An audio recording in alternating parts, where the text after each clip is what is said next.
The mayor's words cut through the warm general store like a winter blade. Your husband was a thief and a liar, Mrs. Hart. Raven's Fork doesn't shelter criminals or their kin. Evelyn's wedding ring clattered onto the counter, her last possession of value, rejected like trash. Outside, the blizzard howled. Her 3 sons waited in the frozen dark. She had 1 hour before nightfall would claim them all.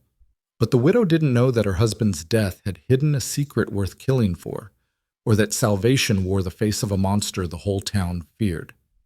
If you want to see how a rejected widow and 3 starving boys survived the unforgivable, stay until the end. Like this video and comment your city so I can see how far this story travels. The bell above the door of Brennan's General Store jingled with a cheerfulness that mocked everything Evelyn Hart felt. The warmth inside struck her face like a physical force, and for a moment, just one blessed moment, she forgot the 3 small bodies huddled in the broken wagon outside, forgot the empty coin purse hanging from her belt, forgot that her husband had been dead for 6 weeks and that winter had decided to kill whatever he'd left behind. The store was crowded. Christmas Eve brought out everyone who had coin to spend or credit to abuse. Evelyn recognized the pattern immediately, the same pattern she'd seen in every town between here and the life she used to have. The men stood near the potbelly stove, warming hands and trading lies. The women clustered by the fabric bolts, fingers stroking calico and wool they couldn't afford. Children pressed their noses against the candy jars, breathing fog onto glass. Everyone stopped talking when they saw her. Evelyn had grown accustomed to the silence that followed her now. She was 32 years old but looked 50. Grief and hunger aged a woman faster than time ever could. Her dress, once a respectable gray wool, hung on her frame like a funeral shroud. Her hands, which had once been soft enough to play piano at church socials, were raw and split from driving a wagon through 1,000 miles of hell. But it was her eyes that made people look away. They were too direct, too knowing. They were the eyes of someone who had already lost everything and therefore had nothing left to fear. She walked to the counter. Her boots, Thomas's boots actually, cut down and stuffed with newspaper, left wet prints on the clean pine floor. The man behind the counter was Arthur Brennan, and she could tell from the way he straightened his shoulders that he'd already decided how this encounter would end. She'd seen that look before, too. "Help you?" His voice was professionally neutral, the tone of a shopkeeper who knew he was about to say no. "I need shelter for the night." Evelyn's voice didn't shake. She'd practiced this speech for 3 days, refining it, perfecting it, stripping away anything that sounded like begging. "I have 3 sons. The youngest is 5. There's a blizzard coming. I can pay." She reached into the pocket she'd sewn into her dress, the only pocket the bandits had missed, and pulled out her wedding ring. It was a simple band, 14-karat gold, worn thin by years of washing and work. Thomas had bought it with his first railroad wages, before the war, before everything went wrong. It represented every promise they'd ever made to each other, every dream they'd built and lost. Evelyn set it on the counter between them. The store had gone absolutely silent. Even the children had stopped breathing fog on the candy jars. Arthur Brennan looked at the ring. He didn't touch it. "Ma'am, I run a general store, not a boarding house." "I know." Evelyn kept her voice steady. "But you have a storeroom. I saw it from outside. It has a stovepipe. We just need 1 night, maybe 2 until the storm passes. The ring is worth $20 at least. That's more than fair for 'I can't help you.'" 4 words, delivered with the finality of a coffin lid closing. Evelyn felt something crack inside her chest, but she didn't let it show. "Please, my boys." "I'm sorry about your situation, Mrs. Hart." He said her name like he'd been expecting her, like someone had warned him. "But this town has rules. We don't—" "What rules?" Evelyn's voice rose despite herself. "What rules say you can't show basic Christian mercy to—" "The rules that say we don't shelter thieves." The voice came from behind her, deep and confident, carrying the authority of a man who'd never been questioned in his life. Evelyn turned. Mayor Franklin Cole stood near the stove, warming his hands like a king warming himself at his own fire. He was 55, silver-haired, dressed in a wool suit that cost more than Evelyn had earned in her entire life. His face had the ruddy complexion of a man who ate well and often, who'd never missed a meal or wondered where the next one would come from. He smiled at her. It was the smile of a cat that had cornered a mouse and was deciding how long to play before the kill. Mayor Cole, Evelyn forced herself to nod respectfully, though every instinct screamed at her to run. I don't understand. I'm not a thief. I've never stolen anything in my... But your husband was... Cole stepped away from the stove, moving through the crowd like Moses parting the Red Sea. People shifted aside without even thinking about it, giving him room, giving him deference.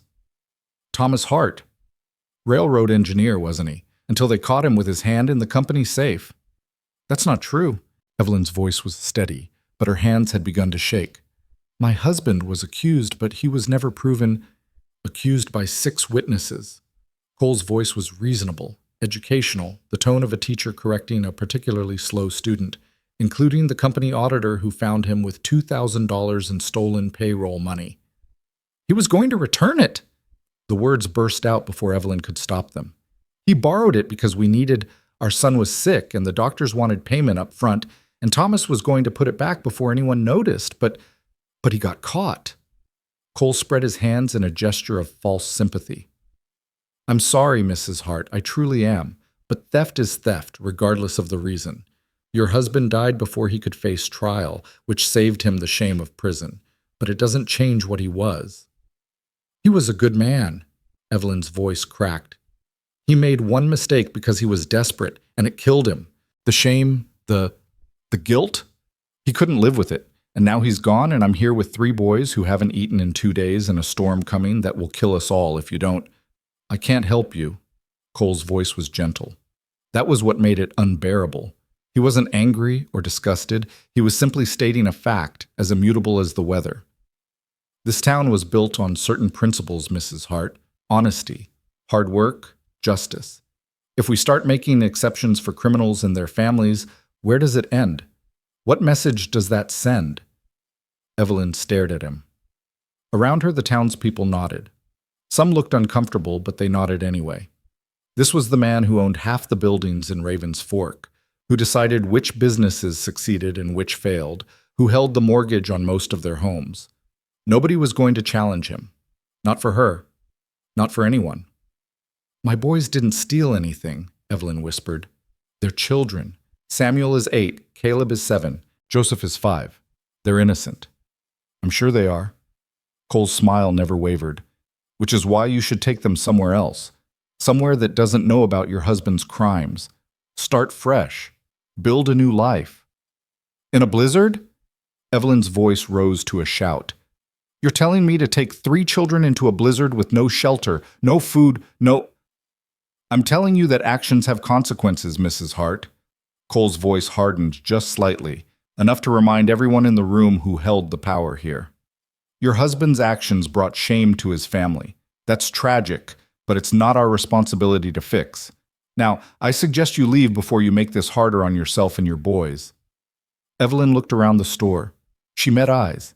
Women who'd probably buried children of their own, men who'd probably faced their own desperate moments, shopkeepers who knew what it was like to worry about next month's rent. Nobody spoke. Nobody moved.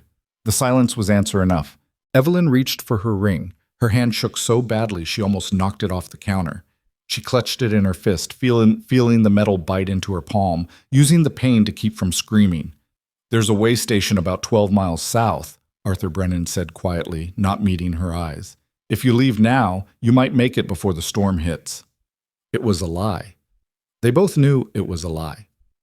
12 miles in a failing wagon with 3 exhausted children and a blizzard coming, they'd be dead before they made it halfway. But it was the kind of lie that let people sleep at night, the kind that said they'd tried to help, that they'd offered something, that whatever happened next wasn't their fault. Evelyn didn't call him on it. There was no point. She walked to the door.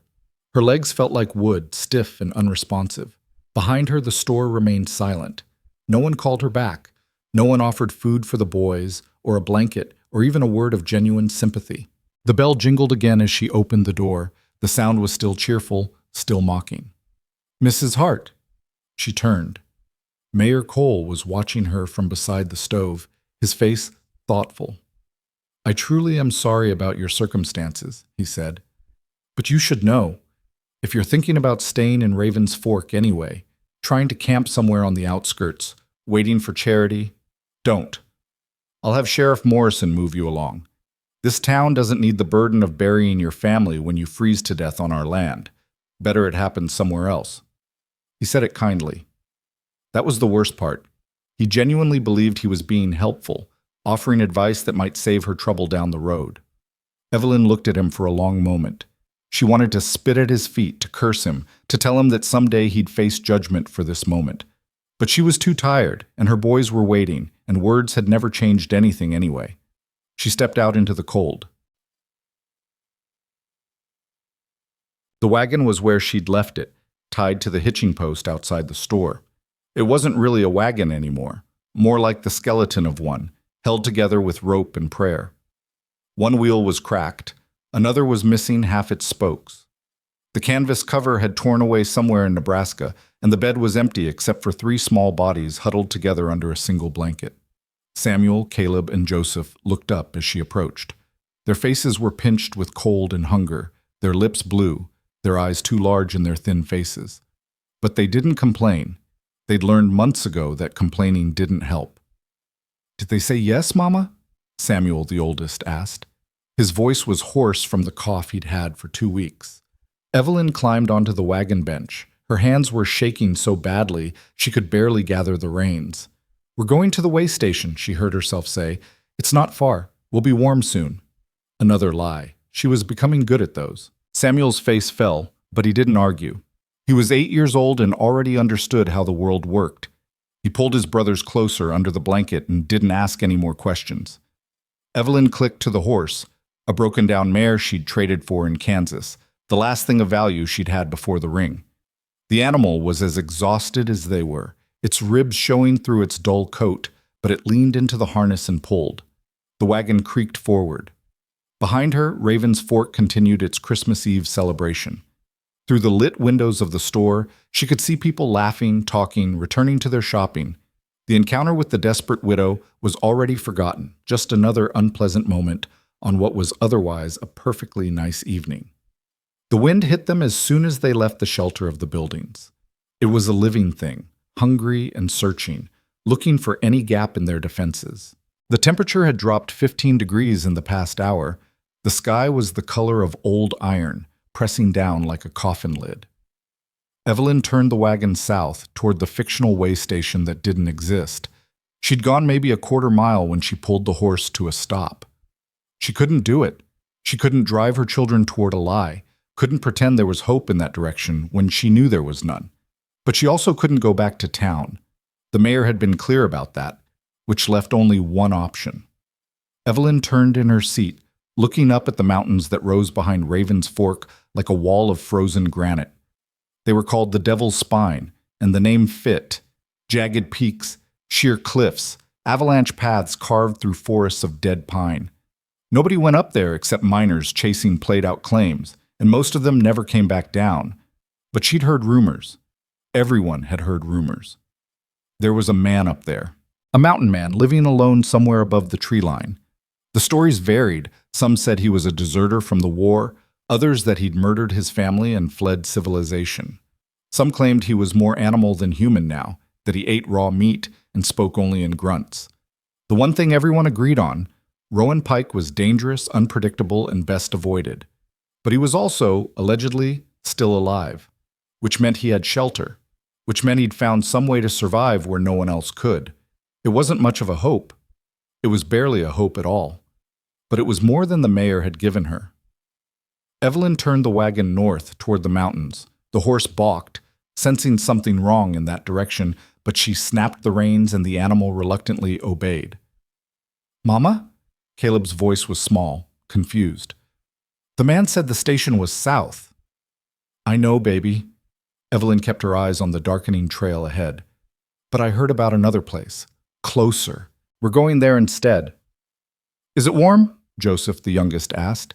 His teeth were chattering so hard he could barely speak. "Yes." Evelyn forced confidence into her voice. "It's warm and safe. We just have to be brave a little longer." More lies. She was drowning in them now. The trail climbed. Within 20 minutes, they were beyond the last of the scattered homesteads that marked Raven's Fork's outskirts. Within an hour, they were in true wilderness. Rocky slopes covered in snow, twisted pines clawing at the sky, silence broken only by the wind and the creak of the failing wagon. The storm hit at dusk. One moment, the air was merely cold and still. The next, the world exploded into white chaos. Snow came horizontally, driven by wind that screamed like 1,000 tortured voices. Visibility dropped to nothing. The temperature plunged so fast that Evelyn felt the moisture in her nose freeze solid. The horse stopped. It planted its feet and refused to move no matter how much Evelyn pleaded or snapped the reins. "Samuel!" She had to shout to be heard over the wind. "Take your brothers! Get under the wagon!" The boys scrambled out from under their blanket, fighting the wind that tried to tear them away. They crawled beneath the wagon bed, huddling against the wheels for whatever pathetic shelter they offered. Evelyn jumped down, leading the horse off the trail. There, a stand of pines, branches heavy with snow, forming a kind of natural wall. She tied the animal to the strongest trunk, then crawled under the wagon with her sons. They pressed together in the darkness, 3 small bodies and 1 thin woman, sharing warmth that was already fading. Above them, the storm raged. Snow began to pile against the wagon, building a wall that would either shelter them or bury them. It was impossible to know which. Joseph was crying, though the sound was nearly lost in the wind. Caleb had his eyes closed, his lips moving in a prayer their father had taught them before everything fell apart. Samuel just stared into the darkness, his arm around his youngest brother, his face set in an expression too old for an 8-year-old. Evelyn held them all, her own body wrapped around theirs, trying to be a wall between them and the cold. She was failing. She could feel it in the way her fingers had gone numb, the way her thoughts were starting to drift and scatter. This was how it ended then. Not with the bandits who'd taken everything in Missouri, not with the fever that had almost claimed Caleb in Kansas, not with starvation or exhaustion or any of the 100 other deaths they'd narrowly avoided. They would simply freeze. The storm would cover them like a blanket, and by morning they'd be statues of ice locked in a final embrace. At least they'd be together. At least the boys wouldn't be alone. Evelyn closed her eyes. She was so tired. Tired of fighting, tired of failing, tired of watching her children suffer for choices she and Thomas had made. Maybe this was mercy. Maybe this was the universe finally taking pity on them and ending the struggle. She felt herself drifting. The cold didn't hurt anymore. That was supposedly a good sign. It meant the end was close. And then she heard it. Footsteps. Not human footsteps. Too heavy, too deliberate. They crunched through the snow with a weight that suggested something massive, something that didn't care about the storm or the cold or the darkness. Evelyn's eyes snapped open. She tried to move, to put herself between her children and whatever was coming, but her body wouldn't respond. The cold had locked her joints, turned her muscles to stone. A shape emerged from the white chaos. It was huge, well over 6 feet, broad-shouldered, wrapped in furs that made it look even larger. For a moment, backlit by the storm, it looked like a bear walking upright. Then it crouched down, and she saw the face. It was human. Barely. Weathered skin stretched over brutal bone structure, a wild beard matted with ice, eyes that caught what little light existed and threw it back like an animal's. A scar ran from his left temple to his jaw, puckering the skin, pulling one corner of his mouth into a permanent sneer. He looked at Evelyn, then at the boys, then back at Evelyn. When he spoke, his voice was rough from disuse, each word forced out like he'd forgotten how to shape them. "You're dying!" It wasn't a question. It was a simple statement of fact, delivered with no more emotion than if he'd been commenting on the weather. Evelyn tried to respond, but her jaw wouldn't work. She managed a nod. The mountain man studied her for another moment. Then he reached under the wagon and grabbed Samuel by the collar of his coat, dragging him out into the storm like a sack of grain. "No!" The word finally tore free from Evelyn's throat. "Don't, please." He ignored her. He pulled Caleb out next, then Joseph, who was so cold he didn't even cry when rough hands seized him. The man bundled all 3 boys against his chest with one arm, holding them like they weighed nothing. Then he reached back for Evelyn. "Can you walk?" His face was inches from hers, his breath hot against her frozen skin. She shook her head. She could barely feel her legs. He grunted. It might have been annoyance, or it might have been amusement. She couldn't tell. Then he grabbed the back of her dress and hauled her out from under the wagon with his free hand. The strength was inhuman. He lifted her and the boys like they were made of paper, like the storm and the cold and the darkness were nothing but minor inconveniences. He looked her in the eyes one more time. His face was expressionless, but something moved in those animal eyes. Not kindness, exactly, but a kind of grim recognition. He'd seen death coming for them and had decided, for reasons known only to himself, that it wouldn't have them tonight. "Walk," he said, "or die." Then he turned and started walking into the storm, carrying her children away. Evelyn had perhaps 5 seconds to make a choice. She could stay here, under the wagon, and let the cold take her. Part of her wanted that, wanted rest, wanted the struggle to be over. But the boys were walking away from her, disappearing into the white chaos in the arms of a monster the whole town feared. She forced her legs to move. They barely responded, but she got them under her, got herself upright. Each step was agony. The cold had settled into her bones, and movement felt like shattering glass. But she followed. Because that's what mothers did. They followed their children into the darkness, into the unknown, into the arms of monsters, because the alternative was unthinkable. The mountain man didn't look back to see if she was coming. He simply walked, his massive frame cutting through the storm like a ship through waves. Evelyn stumbled after him, falling twice, getting up twice, driven by nothing but the shapes of her sons barely visible ahead. She lost track of time. It might have been 20 minutes or 2 hours. The world had contracted to a single point of focus. Keep moving, don't lose sight of him, don't let the darkness take you. And then, impossibly, there was light ahead. The mountain man stopped at the mouth of a cave, a crack in the granite face barely wide enough for his shoulders. He ducked inside, still carrying the boys, and disappeared. Evelyn reached the opening moments later and nearly collapsed with relief at the absence of wind. She crawled inside through a narrow passage that opened into a larger space. It was a cave, but not a natural one. Someone had worked this space, expanded it, shaped it. The ceiling was 8 feet high, supported by timber beams. The floor had been leveled and covered with pine needles and dried moss. And against one wall, a fire burned in a stone hearth with a chimney carved through the rock above. The heat was overwhelming. After hours in the killing cold, it felt like standing too close to a forge. Evelyn's skin burned where the warmth touched it. The mountain man set the boys down near the fire. They huddled together, not speaking, their eyes huge in their thin faces. He pointed to a pile of furs in the corner. "Sit. Don't move. Don't touch anything." His voice was a command, not a suggestion. The boys obeyed immediately, crawling to the furs and burrowing into them like small animals seeking shelter. The man turned to Evelyn. Up close, in the firelight, he was even more frightening than he'd been in the storm. The scar was worse than she'd thought, the tissue puckered and discolored, suggesting a wound that had healed badly without medical care. His hands were massive, scarred across the knuckles, the hands of someone who'd spent years doing violence to survive. He studied her with those animal eyes, and she had the disturbing sense that he was cataloging her injuries, assessing her value, deciding if the effort of saving them had been worth it. "You're bleeding," he said finally. Evelyn looked down. She hadn't noticed, but her hands were cut in a dozen places from clawing through the snow. Blood dripped onto the clean floor of the cave. Her voice came out as a croak. "I'm sorry, I didn't mean to—" He turned away before she could finish, moving to a shelf carved into the wall. He pulled down a leather bag and brought it back, kneeling in front of her with a grace that seemed wrong for someone his size. "Give me your hands." It wasn't a request. Evelyn extended her shaking hands, and he took them in his own. His grip was careful, controlled, the same way someone might handle a wounded bird. He cleaned the cuts with water from a clay jar, his movements efficient and practiced. Then he wrapped them in strips of clean cloth, tying off the bandages with knots that wouldn't slip.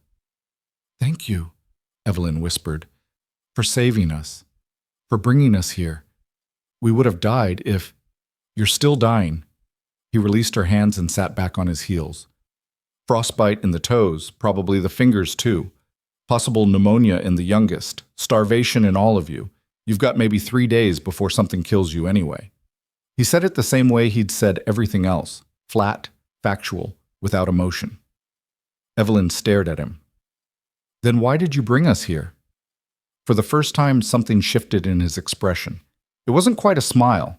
His face didn't seem capable of that anymore, but the corners of his eyes tightened slightly. Storm's still out there, he said. Would have been cruel to make you die cold. He stood up and moved to the fire, adding wood from a neatly stacked pile. The flames jumped higher, filling the cave with dancing light. Evelyn looked at her sons.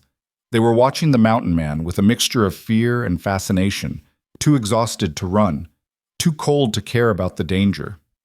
Joseph had fallen asleep already, his head on Samuel's shoulder. Caleb's eyes were closing despite his obvious effort to stay alert. "What's your name?" she asked quietly. The man didn't turn around. "Doesn't matter. It matters to me. You saved our lives. I'd like to know who to thank." He was silent for so long she thought he wasn't going to answer. Then, still facing the fire, he spoke. "Rowan. Rowan Pike." The name hung in the air between them. Evelyn waited for more. An explanation, a story, something to explain why a man who supposedly murdered his family was showing them mercy now.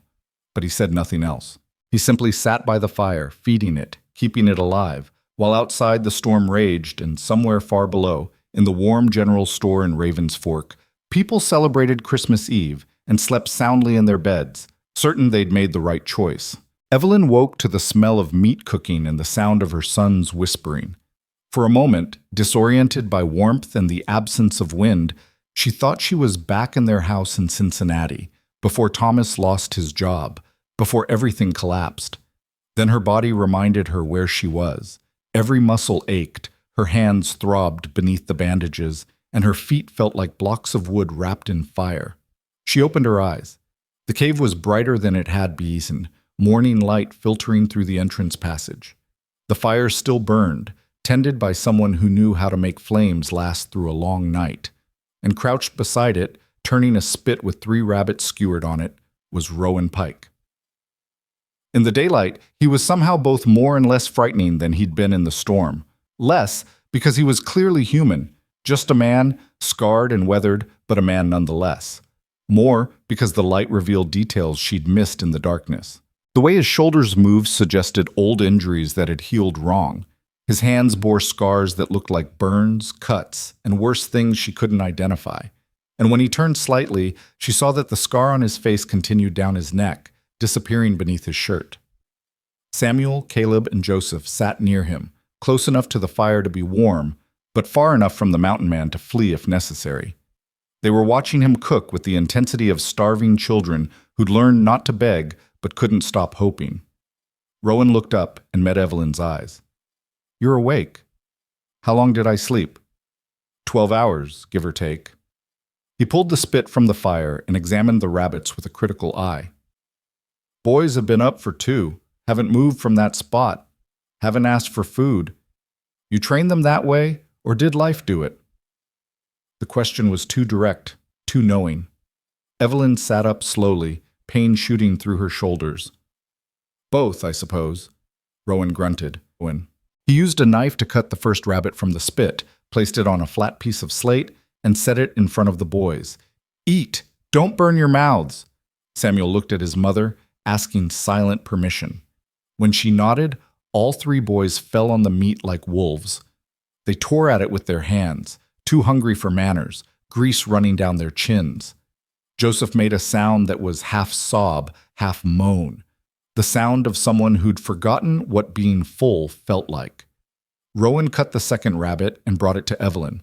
She wanted to refuse, wanted to save it for the boys, but her stomach betrayed her with a growl so loud it echoed off the cave walls. "Eat," Rowan said. It was the same command he'd given her sons, flat and non-negotiable. "You're no good to them dead." The rabbit was perfectly cooked, the meat falling off the bone, seasoned with nothing but smoke and salt. Evelyn ate slowly, forcing herself not to devour it, knowing that her stomach had shrunk and too much too fast would make her sick. But it took every ounce of willpower she had. Rowan kept the third rabbit for himself.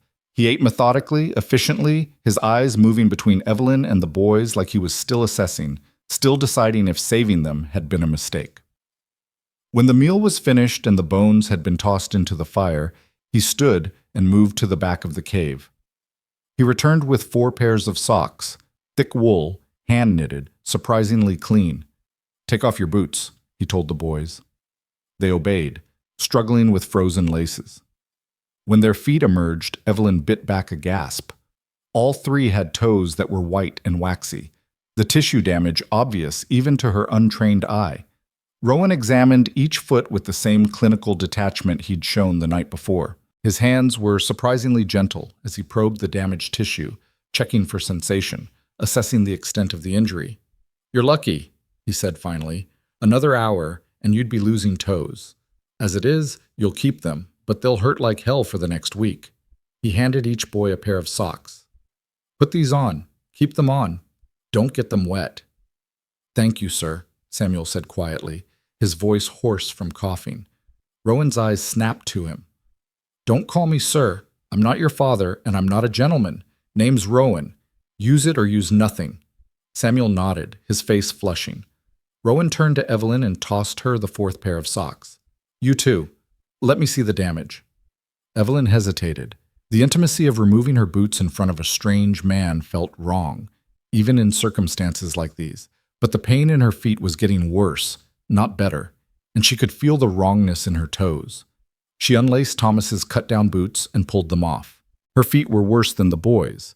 More white tissue, more swelling, blisters forming where the leather had rubbed. Rowan examined them with the same impersonal efficiency. "Frostbite, 2nd degree. Could be worse. Could be better." He stood and returned to his supplies, coming back with a tin of something that smelled like pine tar and mint. "This'll hurt. Don't scream. You'll scare the boys." He wasn't exaggerating. When he applied the salve to her damaged skin, Evelyn had to bite her lip hard enough to draw blood to keep from crying out. It felt like her feet were on fire, every nerve screaming protest. But after the initial agony faded, there was relief. The throbbing eased. The wrongness receded slightly. Rowan wrapped her feet in clean cloth, then handed her the socks. "Stay off them for 3 days minimum. Longer if you can." "We don't have 3 days." Evelyn's voice was steadier than she felt. "The storm will pass. We'll need to move on. Find somewhere." "Where?" Rowan interrupted. He sat back on his heels, watching her with those unsettling eyes. "Back to Raven's Fork? The mayor made it clear you're not welcome. South to the way station that doesn't exist? North into higher mountains where the cold will finish what it started? Exactly where do you think you're going, Mrs. Hart?" The use of her name startled her. "How did you know?" "Heard about you in town 2 days ago." He stood and moved back to the fire, adding wood with practiced efficiency. "Widow woman with 3 boys, husband died a thief, traveling alone. The gossip made it up the mountain before you did. Always does." "You go to town?" Caleb asked, surprised enough to forget his fear. "Once a month. Trade furs for supplies." Rowan didn't look at the boy, his attention on the fire. "Town tolerates me because I bring them what they need and leave before I cause problems. We have an understanding." "Then you could ask them to help us," Joseph said, his voice small and hopeful. "You could tell them we're nice, that we won't cause trouble, and they'd tell you the same thing they told your mother." Rowan's voice was flat. "Raven's Fork doesn't forgive. Doesn't matter if you're nice or quiet or deserving. Your father's crime stained you. That stain doesn't wash off." The casual cruelty of it made Evelyn's chest tight. "He made one mistake, one desperate choice to save our son, and it cost him everything. How is that justice?" "It's not." Rowan turned to look at her, and for the first time she saw something in his expression that might have been sympathy. "It's just how people are. They need someone to punish, someone to look down on, someone who's worse than them, makes them feel better about their own sins. Your husband gave them that. You and your boys are paying for it." "You sound like you speak from experience." Something shuddered in Rowan's face. "Everyone up here speaks from experience. That's why we're up here." The conversation died. Evelyn wanted to press, wanted to know what had driven this man into exile. But the wall he'd thrown up was solid and high. Instead, she watched as he moved through the cave, tending to tasks that spoke of years of solitary survival. He had shelves carved into the walls stocked with preserved food, dried meat, smoked fish, jars of what looked like berries and roots. Tools hung from pegs, each one clean and well-maintained. Furs were stretched on frames, curing in the dry cave air. Everything had a place, a purpose, a system. This wasn't a man hiding from the world. This was a man who'd built a new world and learned to thrive in it. "The storm's still going," Rowan said, breaking the silence. "Won't stop until tomorrow, maybe longer. You're stuck here until it does." "We don't want to impose," Evelyn started. "You're already imposing." He said it without heat, just stating facts. "Question is whether you survive the imposition. I've got food for maybe 5 more days if we're careful. Water's not a problem, there's a spring in the back tunnel. Heat's fine as long as the wood holds out." "And after 5 days?" Rowan was silent for a moment, his back to her. When he spoke, his voice was carefully neutral. "After 5 days, we figure out what comes next. But right now, you need to heal. Boys need to eat. Storm needs to pass. One problem at a time." It was the closest thing to kindness he'd offered. Evelyn took it for what it was, not a promise, but a reprieve. The day passed slowly.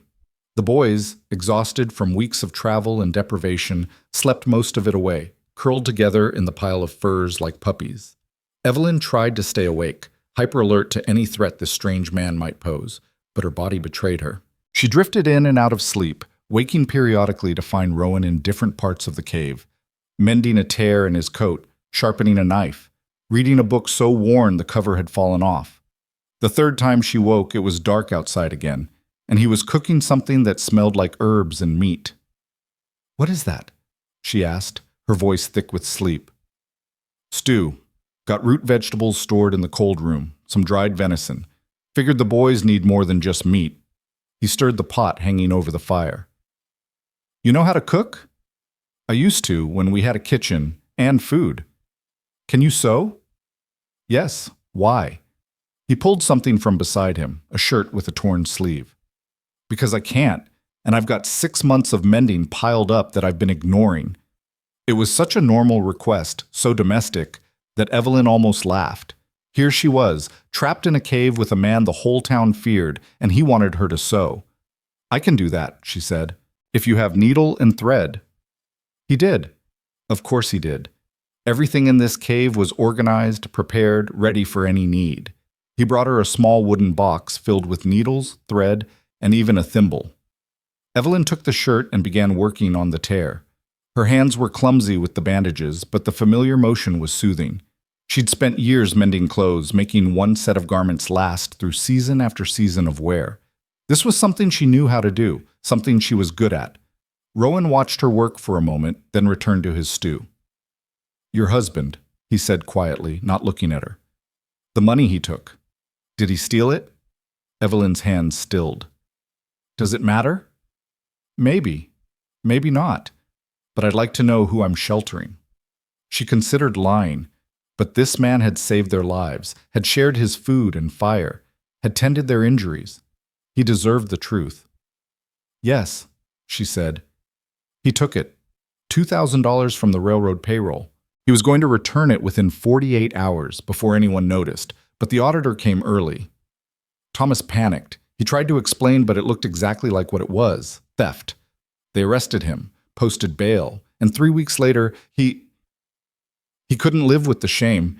He walked into the river and didn't walk out. Her voice didn't break.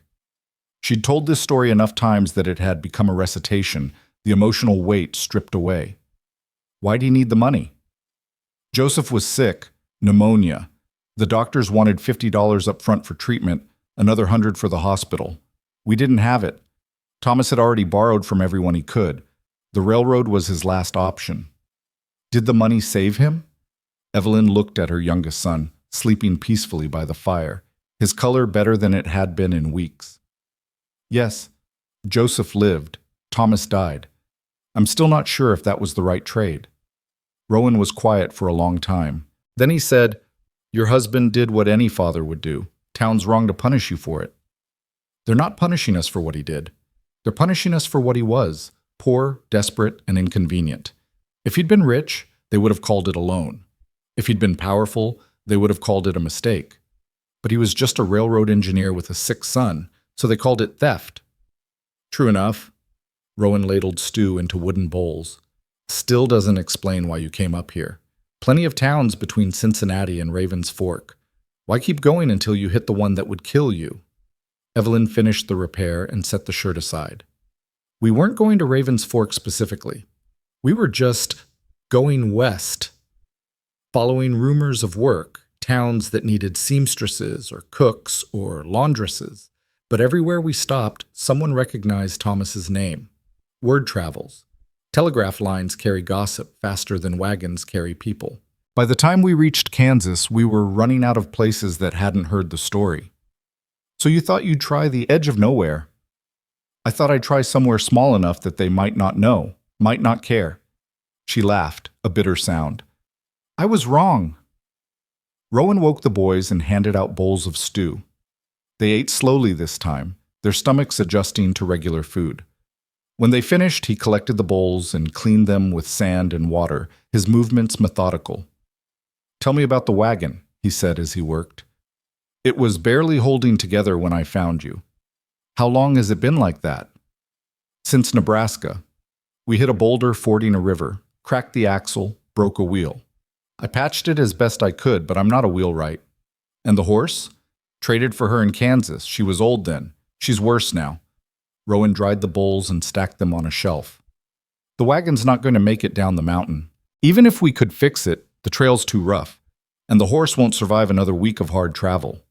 I know. Evelyn had known it for days, but hadn't wanted to face it. I just didn't know what else to do. If we stopped, we'd starve. If we kept going, we'd die. I chose to keep going because at least that felt like trying. You should have stopped in the last town, found work, built up some reserves. I tried.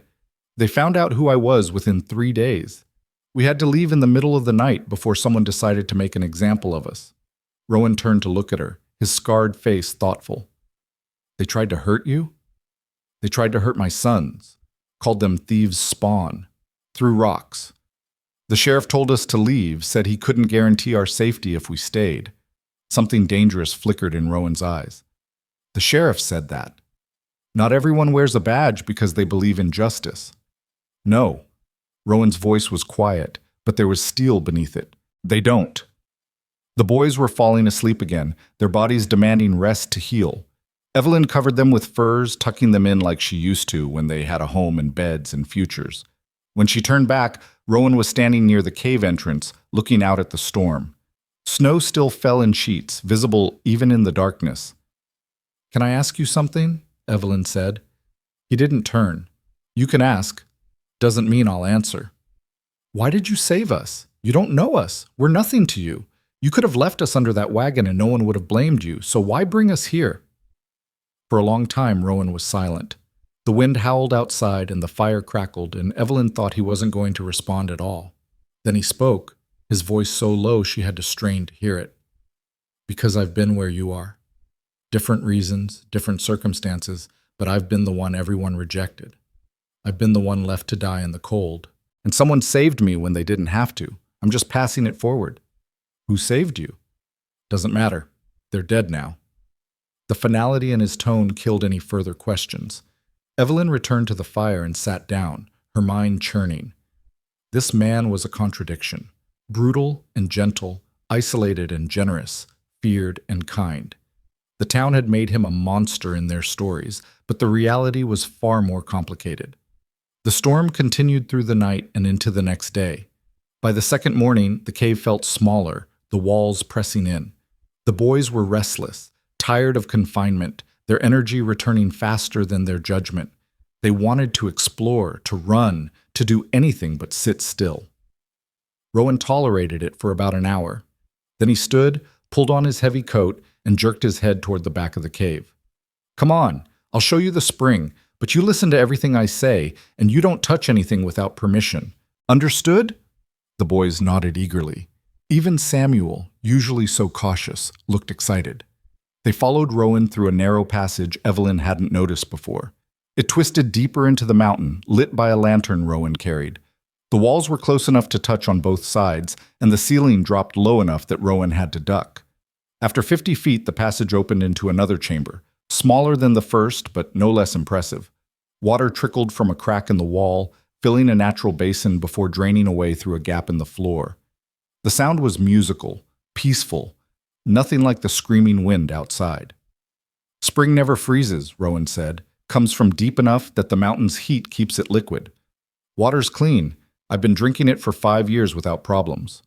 Joseph reached out to touch the water. It's warm. Warmer than snow, anyway. You can drink straight from the basin, but use this.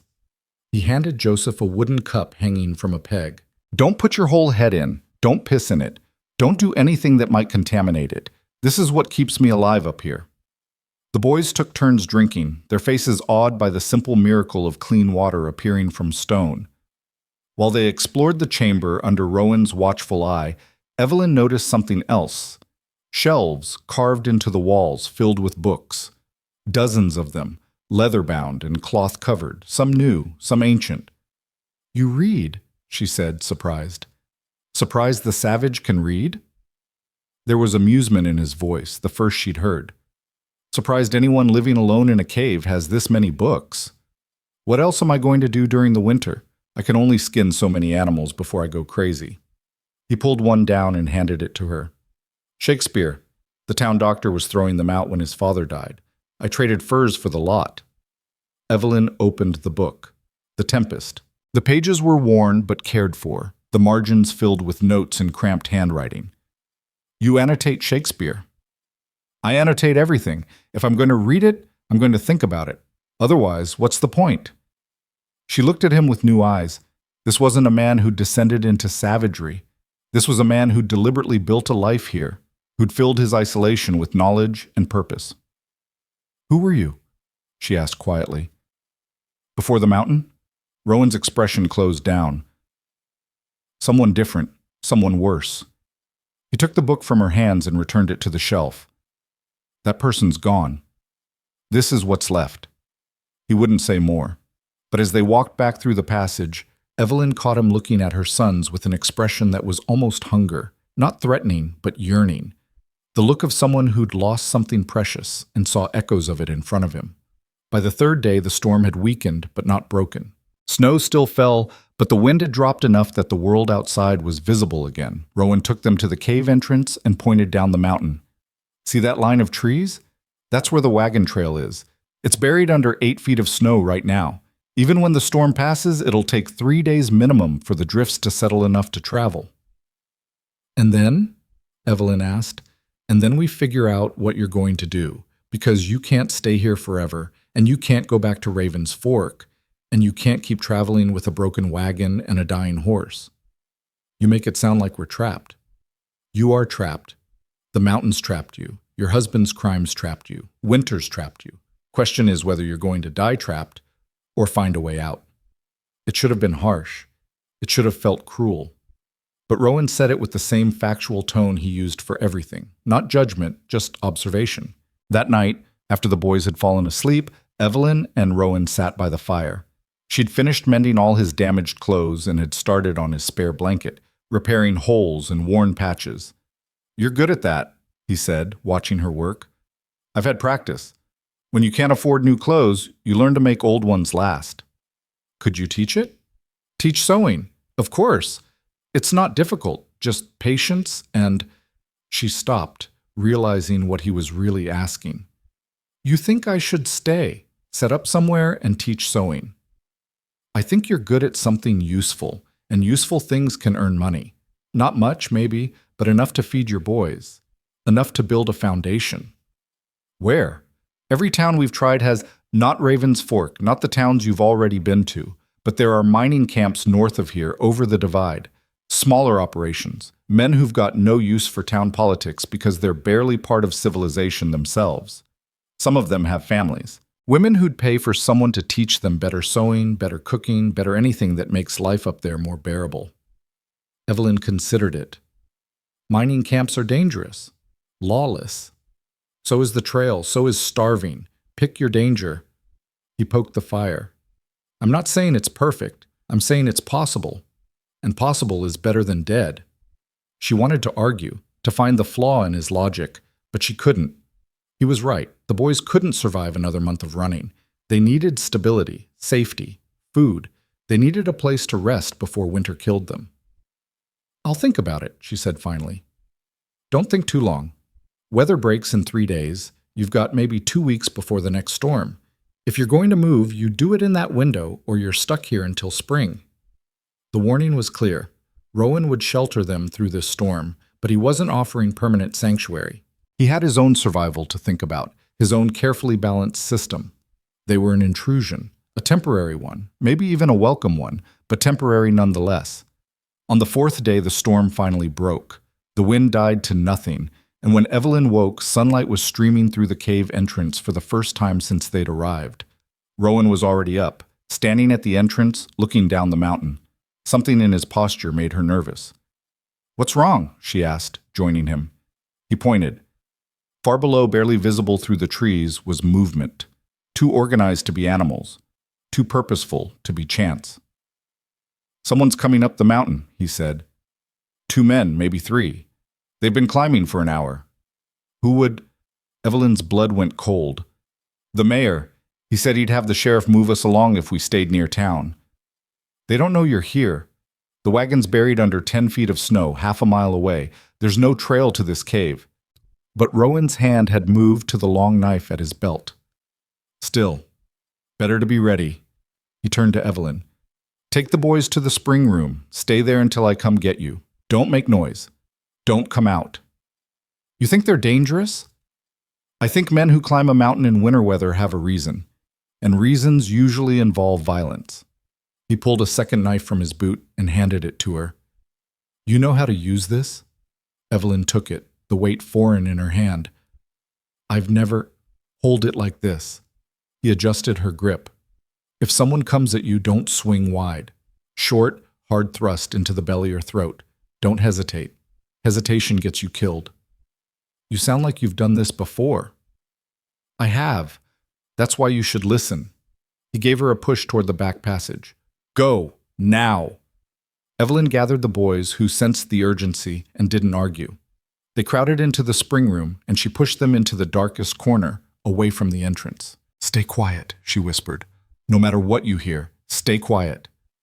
Through the narrow passage, she could hear voices, rough, male, echoing off the cave walls. They'd reached the entrance. "Pike, we know you're in there. Come out where we can see you." Rowan's response was calm, unhurried. "You're on my land. Leave." "Your land?" The voice laughed. "This is public mountain. Nobody owns it, especially not a murdering hermit who—" The sound of a scuffle, a grunt, something heavy hitting stone. Evelyn's heart hammered. She clutched the knife, positioned herself between her sons and the passage entrance, and waited. The silence that followed the scuffle lasted 3 heartbeats. Then Rowan's voice cut through the cave, cold and final. "Next man who steps through that entrance doesn't walk back out." Big talk for someone outnumbered. A different voice this time, younger, cocky. "Mayor Cole sent us to make sure you understand the situation. The widow and her brats aren't welcome in Raven's Fork. If you're hiding them, you're making an enemy of the whole town." Evelyn's breath caught. They knew. Somehow, they knew she was here. "I'm not hiding anyone," Rowan said. His voice hadn't changed, still flat and emotionless. "And even if I was, Cole doesn't give orders on this mountain. Tell him to send his threat somewhere that gives a damn." "You think you're untouchable up here?" The first voice again, older, meaner. "You think we can't burn you out? Smoke you out like a badger from a hole?" "You could try." There was something in Rowan's tone now, something that made Evelyn's skin prickle. "But fire's unpredictable. Smoke rises. And I know 17 ways out of this cave. You know one. Do the mathematics." A pause. Evelyn could picture them weighing their options, trying to decide if their mission was worth dying for. "The mayor doesn't forget debts, Pike. You help that woman. You make yourself his problem. And his problems have a way of getting solved. Then tell the mayor to come solve it himself instead of sending boys to do his threatening." "You arrogant son of a—" The sound of movement, fast and violent, a cry of pain, something metal hitting stone and skittering across the cave floor. Then Rowan's voice again, closer to the entrance now. "Get off my mountain. Don't come back. And tell Cole that if he wants to talk to me about the widow, he can climb up here himself and do it to my face." More footsteps, retreating this time. Voices arguing in harsh whispers, then silence. Evelyn counted to 100 before she dared to move.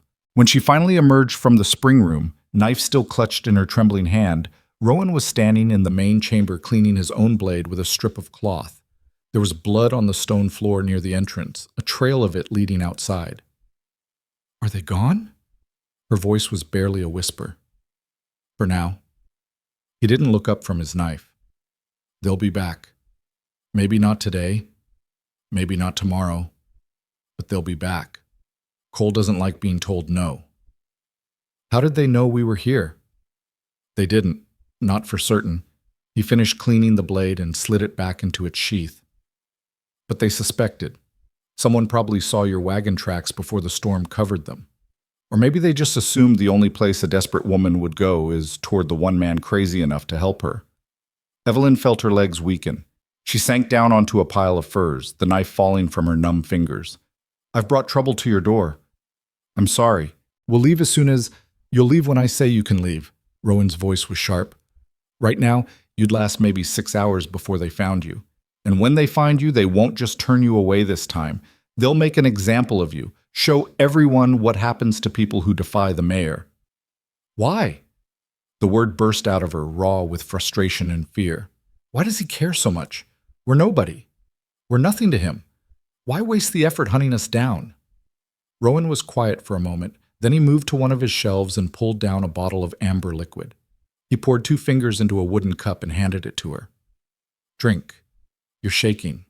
Evelyn took it. The whiskey burned going down, but it steadied something inside her. When she looked up, Rowan was watching her with those unsettling eyes. "It's not about you," he said finally. "It's about control.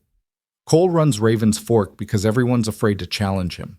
He owns half the buildings, holds most of the debts, controls who gets supplies and who doesn't. But that control only works if people believe he's untouchable. If he lets you defy him, even accidentally, even by just surviving, it shows weakness. And weakness in a man like Cole is blood in the water. So this is about pride. It's about power. Pride's just the weapon." Rowan poured himself a drink and downed it in one swallow. "Your husband's crime gave Cole an excuse to exercise that power. He could reject you publicly, prove he was righteous, show everyone that he decides who belongs and who doesn't. You were supposed to die quietly, somewhere out of sight. Instead, you're alive and under my protection, which means Cole's authority has limits. He can't have that." The truth of it settled over Evelyn like a shroud. She'd been so focused on survival, on keeping her boys alive one more day, that she hadn't seen the larger game being played. She wasn't a person to these men. She was a piece on a board, moved and sacrificed according to rules she didn't understand. "What do we do?" she asked. "We?" Rowan raised an eyebrow. "You said they'll be back. That means this is your problem now, too. So what do we do?" He studied her for a long moment. Then he set down his cup and moved to a wooden chest in the corner of the cave. When he opened it, Evelyn saw papers inside, documents, letters, things that looked official and important. "Before we decide what to do," Rowan said slowly, "I need to know something. Your husband's coat, the one you're wearing, did he keep anything in the pockets? Papers, letters, anything like that?" Evelyn looked down at the heavy wool coat she'd wrapped around herself. It was too large, the sleeves hanging past her hands, but it was warm and it smelled faintly of Thomas. She'd been wearing it since the day he died. "I don't know. I never checked." "Why?" "Because men who kill themselves over shame often leave evidence of what shamed them. And evidence is leverage." He gestured to the coat. "Check." With shaking hands, Evelyn searched the pockets. The outer ones were empty except for a broken pipe and some tobacco she'd forgotten about. But the inner pocket, the one sewn into the lining, had something in it. She pulled out a folded packet of papers, yellow with age and water-stained but still legible. When she opened them, her breath stopped. They were ledgers. accounting records from the Ravens Fork Mining Company, and someone had gone through them with a pen, circling discrepancies, marking questionable entries, writing notes in the margins in Thomas's careful handwriting. "What is this?" she whispered. Rowan took the papers and scanned them quickly. His expression didn't change, but something dark flickered in his eyes. "This is why your husband died, and why Cole wants you dead too." He spread the papers out on the floor between them, pointing to the circled entries. "Your husband wasn't just a railroad engineer, was he?" "He was, before the war. But after he came back, the railroad wouldn't rehire him because of his injuries. He took work as a bookkeeper instead, wherever he could find it. And Ravens Fork hired him. For 3 months. Last spring. The mining company needed someone to sort out their accounts before the annual audit." Evelyn's mind was racing, connecting pieces she'd never put together. "He said the books were a mess, that whoever kept them before didn't know basic arithmetic. But when he tried to correct the errors, the company let him go. They said they couldn't afford to keep him on. They let him go because he found what they were hiding." Rowan's finger traced one of the marked entries. "Look at this. $3,000 paid to equipment maintenance in a month when no equipment was purchased. $5,000 for operational expenses with no itemization. $8,000 for contractor fees with no contractor names." He looked up at her. "These aren't errors. This is embezzlement. Someone was stealing from the mining company, covering it up with fake expenses. And your husband found proof." Evelyn felt the room spinning. "Mayor Cole, he owns the mining company. He owns 40%. Enough to control it." Rowan gathered the papers and tapped them against his palm. "But he's not the only investor. There are others, townspeople, investors from back east, people who'd care very much if they knew their money was being stolen. Your husband must have kept these as insurance, proof, in case Cole tried to silence him. But why didn't Thomas use them? Why didn't he expose Cole?" "Because Cole's smart. He waited until your husband had committed his own crime, stealing that payroll money. The moment Thomas took that cash, anything he said about Cole's embezzlement would look like a desperate man trying to deflect blame."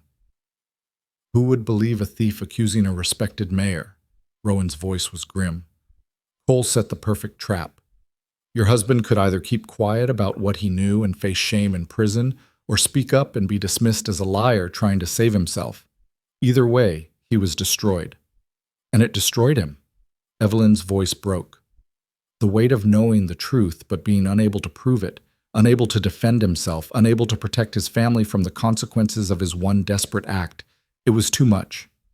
So he walked into the river. Rowan set the papers down carefully. "These documents are dangerous, Mrs. Hart. They're proof that Cole is a thief and a fraud. They could destroy him if the right people saw them. But they're also your death warrant. As long as you have them, as long as Cole suspects you might, he has to eliminate you. You're not just an inconvenience anymore.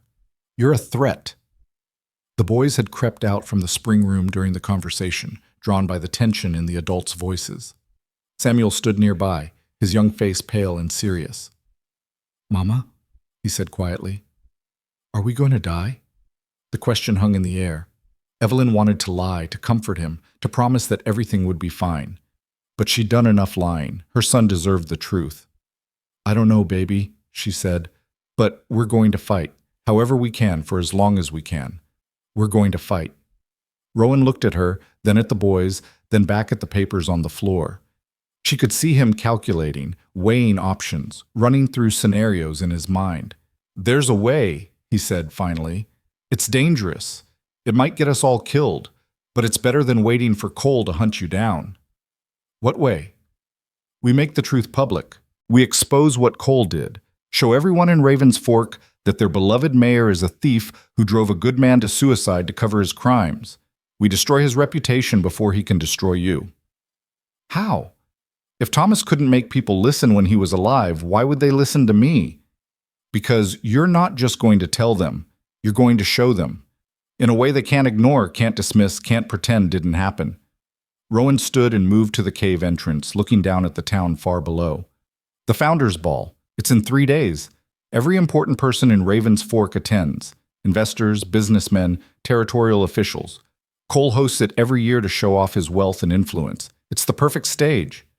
You want me to confront him? Publicly? In front of the whole town? I want you to burn his world down. Rowan turned back to her, and there was something fierce in his expression now, something that looked almost like hope. We show up uninvited. We bring the evidence. We make him answer for what he's done in front of witnesses who matter, people who have money invested in his company, people who'll demand answers. We force the truth into the light where he can't hide it. They'll throw us out before we can say a word. Not if we do it right. Not if we have help. He was already planning. She could see it in his eyes. I know someone. My brother. We haven't spoken in 8 years, but he owes me. He lives beneath the mountains, works with explosives for the mining operations. If anyone can create a distraction big enough to get us into that ball, it's him. Your brother. Evelyn's voice was cautious. The one you haven't spoken to in 8 years. You think he'll help us? I think he'll help me, and right now that's the same thing. Rowan gathered the documents and tucked them carefully into his shirt. The question is whether you're brave enough to do this. Standing up in front of everyone who rejected you, who called your husband a thief and your son's criminal's spawn, and demanding they face the truth. It won't be easy. It might not even work. But it's the only chance you have to end this. Evelyn looked at her sons. Samuel was watching her with those 2 old eyes, waiting for her decision. Caleb had his arm around Joseph, protective and afraid. They'd already survived so much. They deserved better than spending the rest of their lives running, hiding, looking over their shoulders. I'll do it, she said. Whatever it takes. I'll do it. Rowan nodded. Then we leave tonight. The path down is too dangerous in daylight. Cole's men will be watching. But I know trails they don't, ways through the forest that don't show up on any map. We get to my brother's place by dawn, convince him to help, and we have 2 days to plan before the ball. 2 days to plan the impossible. I've done worse with less time. He moved to his supplies and started pulling down items. Rope, blankets, food wrapped in cloth. Get the boys ready. Warm clothes, sturdy boots. We'll be moving fast and we can't stop if someone gets tired. The next hours passed in a blur of preparation. Rowan showed Evelyn how to pack efficiently, how to distribute weight so the boys could carry their share without being overburdened. He gave them each a walking stick he'd carved from mountain ash, strong enough to use as weapons if needed. As the sun set and darkness claimed the mountain, Rowan extinguished the fire and scattered the ashes. He covered the entrance with brush and stones, making it look like just another crack in the rock face. Within 20 minutes, there was no sign anyone had ever lived there. Won't they find it eventually? Evelyn asked. Eventually. But by then it won't matter. He shouldered his pack and pulled on his heavy coat. We come back here or we don't come back at all. They descended in single file, Rowan leading, the boys in the middle, Evelyn bringing up the rear. The mountain at night was a different world, full of sounds that might have been wind or animals or something worse, shadows that moved when she wasn't looking directly at them, cold that found every gap in her clothing and settled into her bones. But Rowan moved through it like he was part of it, his steps sure even in darkness, his sense of direction unerring. He led them along paths that were barely paths at all, more like suggestions carved into rock and root. Several times they had to climb down steep sections using rope Rowan had anchored to trees. Once they crossed a ravine on a fallen log that Evelyn was certain would break under their weight, but somehow held. The boys didn't complain. They were too focused on not falling, on keeping up, on proving they could handle whatever came next. After 4 hours of descent, they reached the tree line. The forest here was different, older, darker, the pines so thick overhead that no moonlight penetrated. Rowan pulled out a small lantern and lit it, the flame barely brighter than a candle. We're below the snow line now, he said quietly, but we're also in territory where sound carries. No talking unless necessary. If I stop, you stop. If I go to ground, you go to ground. Understood? They all nodded. The forest journey took another 3 hours. Evelyn lost all sense of direction within the first 30 minutes. Everything looked the same. Trees and darkness and the small circle of lantern light that seemed to only make the shadows deeper. But Rowan never hesitated. He moved like he'd walked this path 1,000 times, which he probably had. Eventually the trees began to thin and Evelyn could see starlight ahead.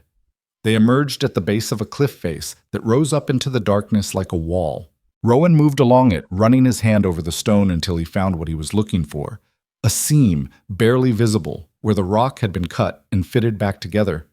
He pushed, and a section of the cliff face swung inward on hidden hinges. "Welcome to my brother's workshop," Rowan said, and led them inside. The space beyond was enormous, a natural cavern that had been expanded and shaped into something between a workshop and a fortress. Lanterns hung from chains, casting pools of light over workbenches covered with tools, metal parts, and things Evelyn couldn't identify. The walls were lined with barrels marked with skull and crossbones symbols. The smell was distinctive, sulfur and charcoal and something sharper that made her eyes water. And standing in the center of it all, a pistol pointed directly at Rowan's chest, was a man who looked so much like him it was startling. Same height, same build, same brutal bone structure. But where Rowan's face was scarred and weathered, this man's was unmarked. Where Rowan's eyes held the patience of stone, this man's burned with a manic intensity. "Hello, brother," the man said. His voice was higher than Rowan's, faster, edged with something unstable. 8 years, no word, and you show up in the middle of the night with a woman and 3 children. This should be interesting. Put the gun down, Nathaniel. Give me one reason why I should. Because I need your help. And because you owe me. Nathaniel's laugh was sharp and humorless. I owe you. I owe you. You left me to rot in that prison while you ran off to play mountain hermit. I spent 2 years in chains because of you, and you think I owe you? You were in chains because you blew up a bridge with a train on it. I didn't put the dynamite there. That was all you. I was trying to help the workers. The company was forcing them to build in unsafe conditions. I was trying to make a point. You made a point. You killed 6 people doing it. Rowan's voice was cold. I couldn't save you from that. No one could. But when you got out, who gave you the tools to start over? Who got you this contract with the mining company? Who made sure no one looked too closely at your past? The gun wavered slightly. You did. I did. So yes, brother, you owe me. Rowan gestured to Evelyn and the boys. These people need help, the same help I gave you, and you're going to provide it. Nathaniel lowered the gun slowly. His eyes moved over Evelyn, assessing her, then to the boys. Something in his expression softened slightly when he saw how young they were, how scared. What kind of help? He asked finally. The kind that involves explosives, chaos, and making the mayor of Raven's Fork wish he'd never been born. A slow smile spread across Nathaniel's face. It was not a comfortable smile. It was the smile of someone who'd been waiting for an excuse to burn something down. Now that, he said, I can help with. If you or someone you know is having a difficult time, free support is available. Find resources. Nathaniel Pike's workshop smelled like sulfur and ambition. He spread the documents across his largest workbench, his fingers tracing the incriminating numbers with the reverence most men reserve for holy texts. The lantern light caught the gleam in his eyes. Not greed, but something more dangerous. Recognition. Franklin Cole, he muttered, shaking his head. I should have known. The man comes down here twice a month, all smiles and handshakes, paying me to blast tunnels while he bleeds the company dry from above. He looked up at Rowan. You're certain these are authentic? Her husband kept them, died because of them. Rowan's voice was flat. That authentic enough for you? Nathaniel glanced at Evelyn, who stood with her sons pressed against her sides. The boys were exhausted, swaying on their feet, but too afraid of this new stranger to sit down. Ma'am, Nathaniel said, and his voice had lost its manic edge. Your husband was a braver man than most. These ledgers could have bought his silence, could have earned him a fortune in hush money. Instead, he kept them as evidence. That takes integrity. It took his life, Evelyn said quietly. I'd rather have him back than his integrity. Fair enough. Nathaniel returned his attention to the documents. The Founders' Ball is in 48 hours. Cole will have security. Hired guns, probably 6 or 8 of them. The venue is the Grand Hall, which has exactly 2 entrances, both of which he'll be watching. Getting you inside will require a distraction significant enough that his men abandon their posts. How significant? Rowan asked.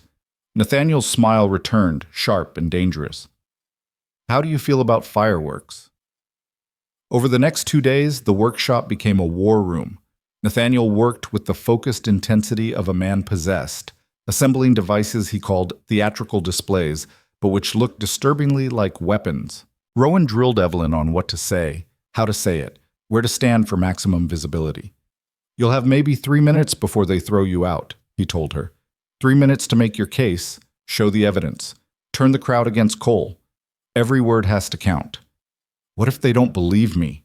Evelyn's hand shook as she held the papers. What if they think I'm lying, that I forged these documents to get revenge? Then we'll have failed, and Cole will probably have us killed. Rowan said it like he was discussing the weather, which is why failure isn't acceptable. Samuel, who'd been listening from his corner, spoke up. What can we do? To help, I mean. Rowan studied the boy for a long moment. You stay safe, you stay hidden. You don't become leverage your mother has to worry about. We're always leverage, Samuel said, his voice bitter beyond his years. Everywhere we go, everything Mama does, she's thinking about us first. Maybe for once we could help instead of just being the reason she has to be afraid. The truth of it hit Evelyn like a physical blow. Her son was right. Every decision she'd made since Thomas died had been filtered through the lens of their safety. She'd rejected opportunities because they might be dangerous for the boys. She'd stayed quiet when she should have spoken because she feared retaliation against her children. She'd made herself small and powerless because that seemed like the best way to protect them. But it hadn't protected them. It had just made them into perpetual victims, running from town to town, always afraid, always one step ahead of disaster. Nathaniel cleared his throat. The boy has a point. If you want the crowd's sympathy, having your children visible will help. 3 young boys who've done nothing wrong, suffering for their father's one mistake. That's a powerful image. Absolutely not, Evelyn said immediately. I won't put them in danger. They're already in danger, Rowan said quietly. Have been since the moment Cole rejected you. The question is whether they face that danger hidden and powerless, or visible and fighting back. Evelyn looked at her sons.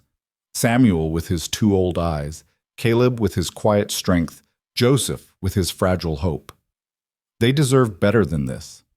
They deserved safety and childhood and futures that weren't defined by their father's desperate choice. But they also deserved to see their mother stand up, to know that sometimes you fought back even when the odds were impossible, to understand that dignity mattered more than safety. If we do this, she said slowly, you stay behind me. You don't speak unless I tell you to. And if things go wrong, you run. You don't wait for me. You don't try to help. You just run. Understood? All 3 boys nodded. On the morning of the founders' ball, Nathaniel presented Evelyn with a dress. It was simple, dark blue wool, clean lines, nothing fancy. But it fit properly. And when she put it on, she looked less like a desperate vagrant and more like a respectable widow. Where did you get this? She asked. Had it made. Paid a seamstress in town double her rate to have it ready in 1 day. Nathaniel adjusted the collar with surprising gentleness. If you're going to challenge a king, you need to look like you belong in the throne room. The plan was elegant in its simplicity. Nathaniel would set up his theatrical displays at 3 locations around Raven's Fork, close enough to be dramatic, far enough to avoid actual casualties. At precisely 8 o'clock, when the ball was in full swing, the displays would ignite. The resulting chaos would draw Cole's security away from the grand hall. In that window, Rowan would get Evelyn and the boys inside through the kitchen entrance, which would be temporarily unmanned. Once inside, Evelyn would make her way to the main ballroom and confront Cole before he realized what was happening. The crowd would see everything, hear everything. There would be no way to silence her without confirming everything she accused him of. And after? Evelyn asked. After I've said my piece and shown the evidence? What then? Then we see if the truth matters more than power, Rowan said, and we prepare to fight our way out if it doesn't. They left the workshop at dusk. Nathaniel went ahead to position his devices. Rowan led Evelyn and the boys through the forest on yet another hidden path, this one descending toward Raven's Fork from the east side, where the terrain was too steep for normal settlement. As they walked, Rowan fell back to walk beside Evelyn. There's something you should know, he said quietly. About me. About why I'm up on that mountain. You don't have to tell me. I do. Because if things go bad tonight, you should know who you're trusting. He was silent for a moment, choosing his words. 8 years ago, I worked for the territorial marshal, tracked down criminals, brought them in for trial. I was good at it, too good. They started sending me after harder targets, more dangerous men. He paused, and Evelyn waited. There was a man named Garrett Cross. He'd killed 6 people, robbed twice that many. I tracked him to a homestead outside Denver, found him hiding in the barn. He surrendered without a fight, hands up, asking for mercy. Rowan's voice had gone hollow. I should have arrested him, should have brought him in, but I was tired. Tired of chasing, tired of seeing him lawyer his way out of consequences like so many others had. So I shot him, executed him right there, unarmed and surrendering. Evelyn's breath caught, but she didn't speak. The marshal covered it up, called it self-defense, said Cross had gone for a weapon. But I knew what I'd done. I'd murdered a man because it was easier than trusting the system to deliver justice. So I turned in my badge and left. Came to the mountain to disappear, to punish myself by living alone, to make sure I never had power over another person's life again. Why are you telling me this? Because tonight, I might have to make similar choices. And you should know that I'm capable of it, that I've crossed lines most men wouldn't even approach. He looked at her directly. I'm not a good man, Mrs. Hart. I'm just a man who's trying to do one good thing before the end. Evelyn reached out and touched his arm. Thomas used to say that good men don't exist, only men who keep trying despite their failures. I think you're one of those. Rowan didn't respond, but something in his expression softened. They reached the outskirts of Raven's Fork just as full darkness fell. The town was alive with light and music. The Grand Hall stood at the center, 3 stories of imported timber and glass, glowing like a lantern. Well-dressed people moved through the streets, heading toward the celebration. Rowan led them to a stable behind a boarding house. Wait here. I'm going to check Nathaniel's positions, make sure everything's ready. Don't move. Don't talk to anyone. I'll be back in 20 minutes. He disappeared into the shadows. The boys huddled close to their mother, watching the celebration through gaps in the stable walls. Somewhere inside that bright building, Mayor Franklin Cole was holding court, confident in his power, certain that his secrets were safe. He had no idea that his world was about to burn. Rowan returned exactly 20 minutes later. Nathaniel's in position. Devices are set. We have until 8 o'clock, 15 minutes. He looked at Evelyn. Last chance to change your mind. We can leave right now. Head north to those mining camps I mentioned. You could build a quiet life there. Safe. Anonymous. Evelyn thought about it. Really thought about it. A quiet life sounded wonderful. Safety for her son sounded like heaven. But Thomas would still be dead. His name would still be stained. And Franklin Cole would still be stealing and lying and destroying lives without consequence. No, she said. We're doing this. At precisely 8 o'clock, the first explosion lit up the night sky. It wasn't loud so much as bright, a fountain of colored sparks erupting from the roof of the assay office, red and gold and blue cascading like a waterfall of light. People in the streets stopped and pointed, delighted by the unexpected display. Then the second device triggered, this one on the far side of town. More sparks, more colors, and this time accompanied by a sound like thunder rolling through the mountains. The third explosion was the largest. It erupted from the bell tower of the town hall, sending streamers of silver fire hundreds of feet into the air. The crowd gasped and cheered, thinking it was part of the celebration. But inside the Grand Hall, Cole's security detail wasn't cheering. Evelyn watched through a window as 4 men in dark suits rushed out the front entrance, heading toward the disturbances. 2 more exited through the back. Now, Rowan said.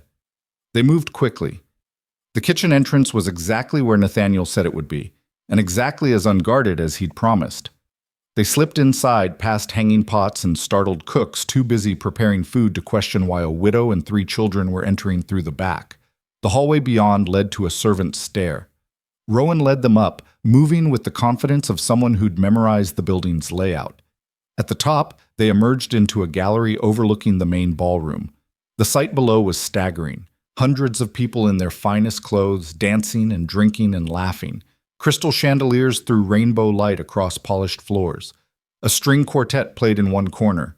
Tables laden with food lined the walls. And at the center of it all, holding court like a king, was Mayor Franklin Cole. He was laughing at something a woman had said, his face flushed with wine and self-satisfaction. Around him clustered Ravens Fork's elite, mine investors, business owners, territorial officials.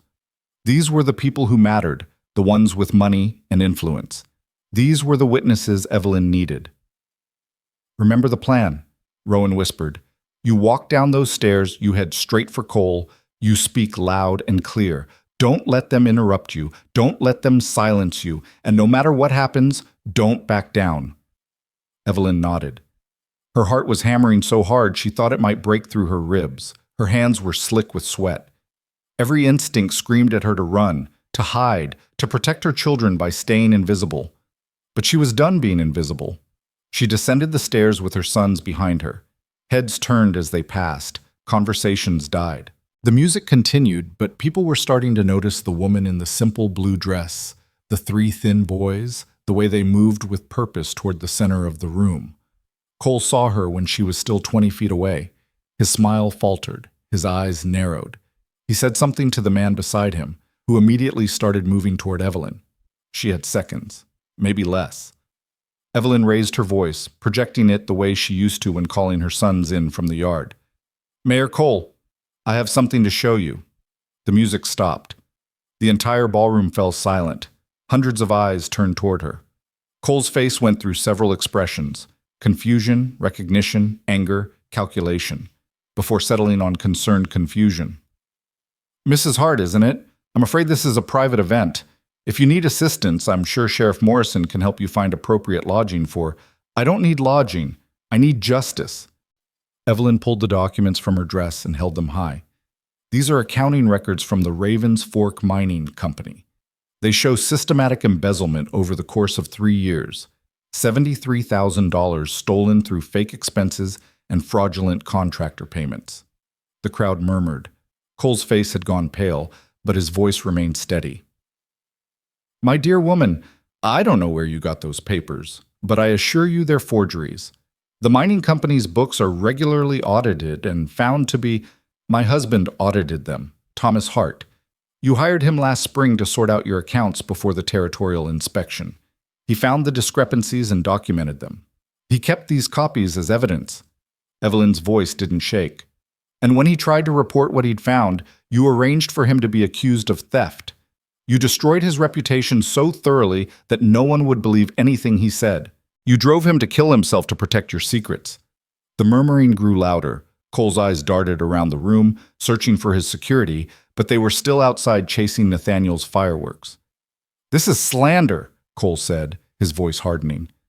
"This woman's husband was a proven thief. She's desperate and grief-stricken, and she's making wild accusations to—" "The proof is right here." Evelyn walked forward and thrust the documents at the nearest well-dressed man, a portly gentleman with wire-rimmed glasses who she'd heard someone call Mr. Hutchinson. "You're an investor, aren't you? You put money into the mining company. Look at the entries. Look at what's been stolen from you." Hutchinson took the papers hesitantly. His eyes scanned the pages and his expression shifted from skepticism to confusion to fury. "These are legitimate ledgers. I recognize the company seal. And these numbers— Cole, these show payments to contractors we never authorized, equipment we never purchased. Let me see those." Another man stepped forward, younger, sharper. He took the papers and examined them with the eye of someone who knew how to read financial records. "She's right. This is embezzlement, clear as day. And if her husband found this, that means—" He looked up at Cole. "That means you had motive to silence him, to destroy him before he could expose you." Cole's mask was cracking. "This is ridiculous. I'm the mayor of this town, a respected businessman. I won't stand here and be accused by some vagrant widow who—" "You called my husband a thief," Evelyn said, and her voice cut through his bluster like a blade. "You told the whole town he was a criminal. You used his one desperate act to save our dying son as proof that he was worthless. You rejected me and my children on Christmas Eve and sent us into a blizzard to die. And you did it all to protect your own crimes." She turned to face the crowd, addressing all of them now. "My husband made a mistake. He borrowed money he couldn't pay back because I was desperate to save our son's life. It was wrong. He knew it was wrong, and the shame of it killed him. But his mistake was born of love. What was yours born of, Mayor Cole? What excuse do you have for stealing from your own investors, from your own town? The silence was absolute. Every person in that ballroom was staring at Cole now, seeing him with new eyes. The comfortable certainty that he was their leader, their protector, was crumbling. Cole seemed to realize he'd lost control of the room. His hand moved toward his coat pocket. Rowan was faster. He'd moved down from the gallery during Evelyn's speech, positioning himself behind Cole. When the mayor's hand went for what was probably a derringer, Rowan caught his wrist and twisted. The gun clattered to the floor. "I wouldn't," Rowan said quietly. "Not in front of all these witnesses." Cole's face had gone from pale to red. "You have no authority here, Pike. You're nothing but a hermit, a murderer hiding in the mountains. No one will believe anything you— They don't have to believe me." Rowan released Cole's wrist and stepped back. "The documents speak for themselves, and I'm guessing once territorial authorities start investigating, they'll find even more evidence. Hidden accounts, falsified records, maybe even proof of what you did to pressure Mr. Hart into silence." A new voice cut through the tension. "That won't be necessary." Everyone turned. A man stood in the doorway, tall, distinguished, wearing the formal uniform of a territorial marshal. Behind him stood 3 deputies, all armed. "I'm Marshal Robert Trent," the man said, walking into the ballroom. "I've been investigating irregularities in the Ravens Fork Mining Company for 6 months, but we've been lacking concrete evidence. Until now." He gestured to the documents Hutchinson still held. "I'll need to examine those, along with any other records Mrs. Hart's husband may have kept." Evelyn pulled the second packet from her dress. Copies Nathaniel had made, insurance in case something happened to the originals. She handed them to the marshal with trembling hands. Trent scanned them quickly, his expression growing darker. "Franklin Cole, you're under arrest for embezzlement, fraud, and conspiracy. Gentlemen, take him into custody." The deputies moved forward. Cole tried to back away, but there was nowhere to go. The crowd that had always parted for him now formed a wall, blocking his escape. "This is a mistake," Cole said, his voice rising with panic. "You're making a terrible mistake. I'm the mayor. I'm a respected—" "You're a thief," Marshal Trent said flatly. "And if we find evidence linking you to Thomas Hart's death, you'll hang for it." The deputies locked irons around Cole's wrists. He looked around the ballroom, searching for allies, for someone who would speak in his defense. No one did. The same people who'd celebrated with him moments ago now looked away, unwilling to be associated with his fall. As the deputies led Cole toward the door, he passed close to Evelyn. For a moment their eyes met. "You've destroyed me," he said quietly. "I hope you're proud." "I'm not proud," Evelyn said. "I'm just done being afraid." Cole was taken away. The ballroom erupted into chaos, people shouting questions, demanding answers, clustering around Marshal Trent and the investors. But Evelyn barely heard it. Her legs gave out, and she sat down hard on the polished floor, adrenaline draining away and leaving her hollow. Samuel, Caleb, and Joseph crowded around her, and she pulled them close, breathing in the smell of their hair, feeling their hearts beating against her. "Is it over, Mama?" Joseph asked. "I think so, baby. I think it's over." But even as she said it, she heard shouts from outside. Gunfire. Rowan was already moving toward the door. "Stay here," he ordered. "Don't move." He disappeared into the night.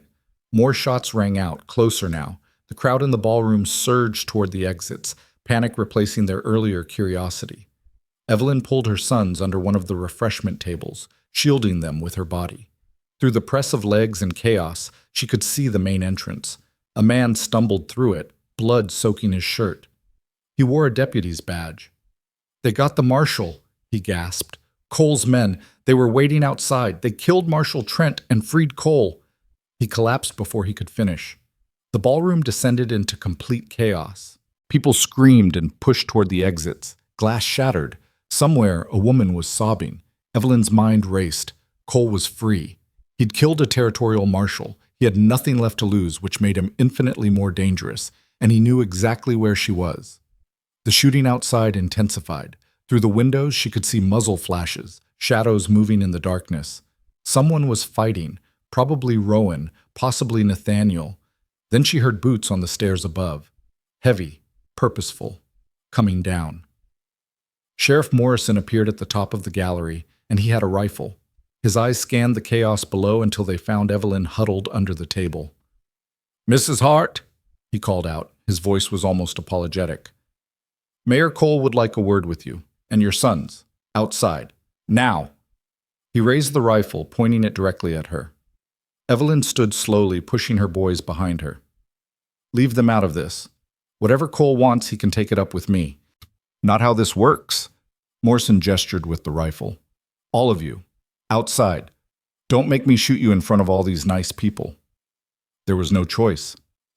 Evelyn took Joseph's hand, and Samuel took Caleb's, and together they walked toward the door. The crowd parted for them, but no one tried to help. They were all too afraid, too shocked, too focused on their own survival to risk themselves for a widow and 3 boys. Outside, the street was a war zone. Bodies lay sprawled in the dirt. Deputies, Cole's hired guns, bystanders caught in the crossfire. Buildings burned where stray shots had ignited oil lamps. And in the center of it all, holding a pistol to Rowan's head, was Franklin Cole. The mayor's fine clothes were torn and bloodied. His face was a mask of rage and desperation, but his hand was steady on the gun. "Mrs. Hart," he said when he saw her. "How kind of you to join us. I believe we have some unfinished business." "Let him go," Evelyn said. "Your fight is with me, not him." "Oh, I disagree. My fight is with everyone who thought they could destroy me. You, Pike, his lunatic brother who probably set those explosions." Cole pressed the gun harder against Rowan's temple. "But you're right about one thing. This ends tonight. All of it." A shot rang out. Cole staggered, blood blooming across his shoulder. The gun fell from his hand. Nathaniel stepped out from behind a burning building, a smoking rifle in his hands. "You were saying, Mayor?" Cole clutched his shoulder, his face twisted with pain and fury. He reached for the fallen pistol with his good hand. Another shot. This one didn't come from Nathaniel. Sheriff Morrison, still standing in the doorway of the Grand Hall, lowered his rifle slowly. The bullet had taken Cole in the chest, dropping him to his knees. "Should have paid me better," Morrison said quietly. "Maybe then I would have been loyal." Cole fell forward into the dirt. His breathing was labored, bubbling. He tried to say something, but blood filled his mouth. Evelyn walked over to him and knelt down. She didn't feel triumph or satisfaction, just exhaustion and a strange kind of pity. "I didn't want this," she said. "I just wanted you to tell the truth, to admit what you'd done, to let us live in peace." Cole's eyes found hers. He tried to speak again, and this time she could make out the words. "Should have let you freeze." Then he died. Rowan pulled himself free from Cole's dead grip and immediately went to Evelyn, checking her for injuries. "Are you hurt? The boys?" "We're fine." She looked around at the carnage, the burning buildings, the bodies. "Is this what justice looks like?" "Sometimes," Rowan said. "Sometimes it's messy and violent and nothing like we hope it will be. But it's still justice." More riders were coming, territorial lawmen drawn by the explosions and gunfire. Within the hour, the street was filled with authorities sorting through the aftermath, taking statements, trying to piece together what had happened.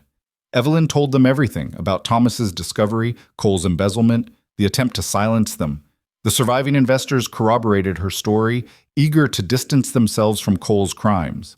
Nathaniel explained the fireworks, emphasizing they'd been designed for spectacle, not harm. By dawn, it was over. Cole was dead, his conspirators arrested, and Evelyn's testimony was documented and filed with the territorial court. A lawyer approached her as the sun rose. "Mrs. Hart, the mining company's board would like to offer compensation. Your husband's discoveries saved the investors from further losses. They feel you're entitled to a reward." "How much?" She was too tired to be diplomatic. $5,000. And a formal apology acknowledging that your husband was a man of integrity who acted heroically to expose corruption. $5,000. More money than Thomas had earned in his entire life. More than enough to give her sons a future. "I'll take it," she said. "On one condition. My husband's name is cleared. Officially. In writing. I want it stated publicly that Thomas Hart was not a thief, but a whistleblower who was destroyed for trying to do the right thing. The lawyer nodded. I'll make sure it's in the formal statement. Evelyn walked back to where Rowan stood with Nathaniel and her sons. They all looked as exhausted as she felt. What now? Samuel asked. Evelyn looked at Rowan, then at the mountains rising behind the town. She thought about the cave, the warmth, the safety of stone walls and crackling fire. She thought about the mining camps to the north, the possibility of building something new. She thought about all the places she could go, all the lives she could try to build. But mostly she thought about how tired she was of running. Now, she said, we rest. The rest Evelyn had promised turned out to be more complicated than she'd imagined. Raven's Fork wanted to make amends, wanted to transform her from villain to victim to hero in the span of a single night. Within days of Cole's death, the town council offered her a house, one of Cole's properties, ironically, seized by the territorial government and redistributed as restitution. She stood on the porch of that house 3 days after the confrontation, looking at its painted shutters and glass windows and sturdy roof. It was everything she'd dreamed of during those frozen nights in the wagon. Safety, warmth, respectability. It felt like a coffin. You're not going to take it, are you? Rowan stood beside her, reading her expression the way he'd learned to do over their days together. They're trying to buy forgiveness, Evelyn said quietly, trying to convince themselves they're good people who made an understandable mistake. But they weren't mistaken. They were cruel. They turned us away knowing we'd die, and they did it because it was easier than showing mercy. So what will you do? Evelyn looked past the town toward the mountains rising in the distance. You mentioned mining camps. North, over the divide. Are they really there? 3 of them. Rough places. Men working claims that'll probably never pay out. Living in tents and shacks, fighting the mountain for every ounce of copper and silver. He paused. But they're real. And they're far enough from here that nobody cares what your last name is or what your husband did. Would they accept us? A widow with 3 boys? They'd accept anyone willing to work. The camps need everything. Cooking, sewing, teaching, doctoring. Women are scarce up there. A woman with skills? You'd be invaluable. He met her eyes. But it won't be easy. Winters are harder than anything you've seen. Summer brings floods and rock slides. And the men can be rough. Dangerous sometimes. More dangerous than dying in a blizzard? More dangerous than a mayor who wanted us dead? Rowan's scarred mouth quirked into something almost like a smile. Fair point. That evening, Evelyn gathered her sons in the boarding house room the town had provided temporarily. She'd put off this conversation, afraid of their reaction, but they deserved to know what she was considering. We're not staying in Raven's Fork, she said without preamble. I know the town's offered us a home, money, apologies, but I don't want their guilt. I want a fresh start where nobody knows us, nobody judges us, nobody tries to make us into something we're not. Samuel nodded slowly. He was the one who'd understand, who'd felt the weight of those stares, those whispers. Where would we go? There are mining camps north of here, small communities, hard living, but honest work. Rowan says they need people who can cook, sew, teach. I could do all of that. We could build something there. Something that's ours, not handed to us out of obligation. Would Rowan come with us? Joseph asked, and there was hope in his young voice that made Evelyn's chest tight. I don't know, baby. That's his choice to make. You should ask him. Caleb spoke up, surprising everyone. He was usually the quiet one, content to let his brothers do the talking. He saved us. He helped us. He stood with us when nobody else would. That means something. It did mean something. More than Evelyn had wanted to admit. Over the past weeks, Rowan Pike had become more than just their rescuer. He'd become the steady presence she relied on, the strength she borrowed when her own ran out. The thought of walking away from him, of taking her boys north while he returned to his solitary cave, felt wrong in a way she couldn't quite articulate. But she also wouldn't presume. Wouldn't assume that his help meant anything beyond basic human decency. He'd given them shelter, protection, justice. She had no right to ask for more. The next morning, she found him in the stable behind the boarding house, checking on the horse he'd brought down from the mountain. The animal was in better shape than Evelyn's old mare, which had finally given up and died 2 days after they'd reached town. "I'm taking the mining camp offer," she said. "The boys and I. We're leaving in 3 days as soon as I can get supplies together." Rowan continued brushing the horse, his movements steady and rhythmic. "Smart choice. Staying here would be like living in a cage made of apologies. I wanted to thank you for everything. We wouldn't have survived without you. We certainly wouldn't have gotten justice for Thomas without your help and Nathaniel's." She paused. "I don't know how to repay that kind of debt." "You don't owe me anything." He set down the brush and finally looked at her. "You paid whatever debt existed the moment you stood up in that ballroom and told the truth. That took more courage than anything I've done. I was terrified." "I know. That's what made it courage." He was quiet for a moment. "The mining camps, they're 4 days' travel from here, rough trail, especially with children. You'll need someone who knows the way." Hope flared in Evelyn's chest. "Are you offering?" "I'm saying you shouldn't make that journey alone. And I'm saying I know those camps, know the people who run them, know which ones are safe and which ones aren't." He picked up the brush again, not meeting her eyes. "Someone should guide you. Make sure you get there in one piece." It wasn't a declaration, it wasn't even really an offer, but it was the closest thing to commitment that Rowan Pike seemed capable of giving. "We'd be grateful for a guide," Evelyn said carefully, "for as long as you're willing to provide one." Something shifted in his expression. Relief, maybe, or something deeper that he wouldn't name. They left Raven's Fork on a morning so clear and cold that the air seemed to ring like crystal. The town turned out to see them off, which Evelyn found grimly amusing. The same people who'd watched them leave to die in a blizzard now waved and called out good wishes, already rewriting history in their minds. But there were a few genuine goodbyes. Mr. Hutchinson, the investor who'd first examined the ledgers, pressed a package into Evelyn's hands. "Food for the journey, and a letter of introduction to the superintendent at the Copper Ridge camp. Tell him I sent you. He'll treat you fairly." The seamstress who'd made Evelyn's dress for the ball gave each of the boys a warm scarf. "You were very brave," she told Samuel. "All of you. Your father would be proud." It was the first time anyone in Raven's Fork had spoken of Thomas with respect. Samuel's eyes filled with tears, but he blinked them back and thanked her. Nathaniel met them at the edge of town. He'd packed his own supplies, his saddlebags bulging with mysterious packages that probably contained explosives. "You're coming too?" Evelyn asked, surprised. "Someone needs to keep my brother out of trouble. Besides, mining camps always need someone who knows how to blast rock safely." He grinned. "Figured I'd make myself useful." So their party became 5. Evelyn, 3 boys, and 2 brothers who'd barely spoken in 8 years, but now moved together with the ease of men who understood each other's silences. The journey north was nothing like the desperate flight that had brought Evelyn to Raven's Fork.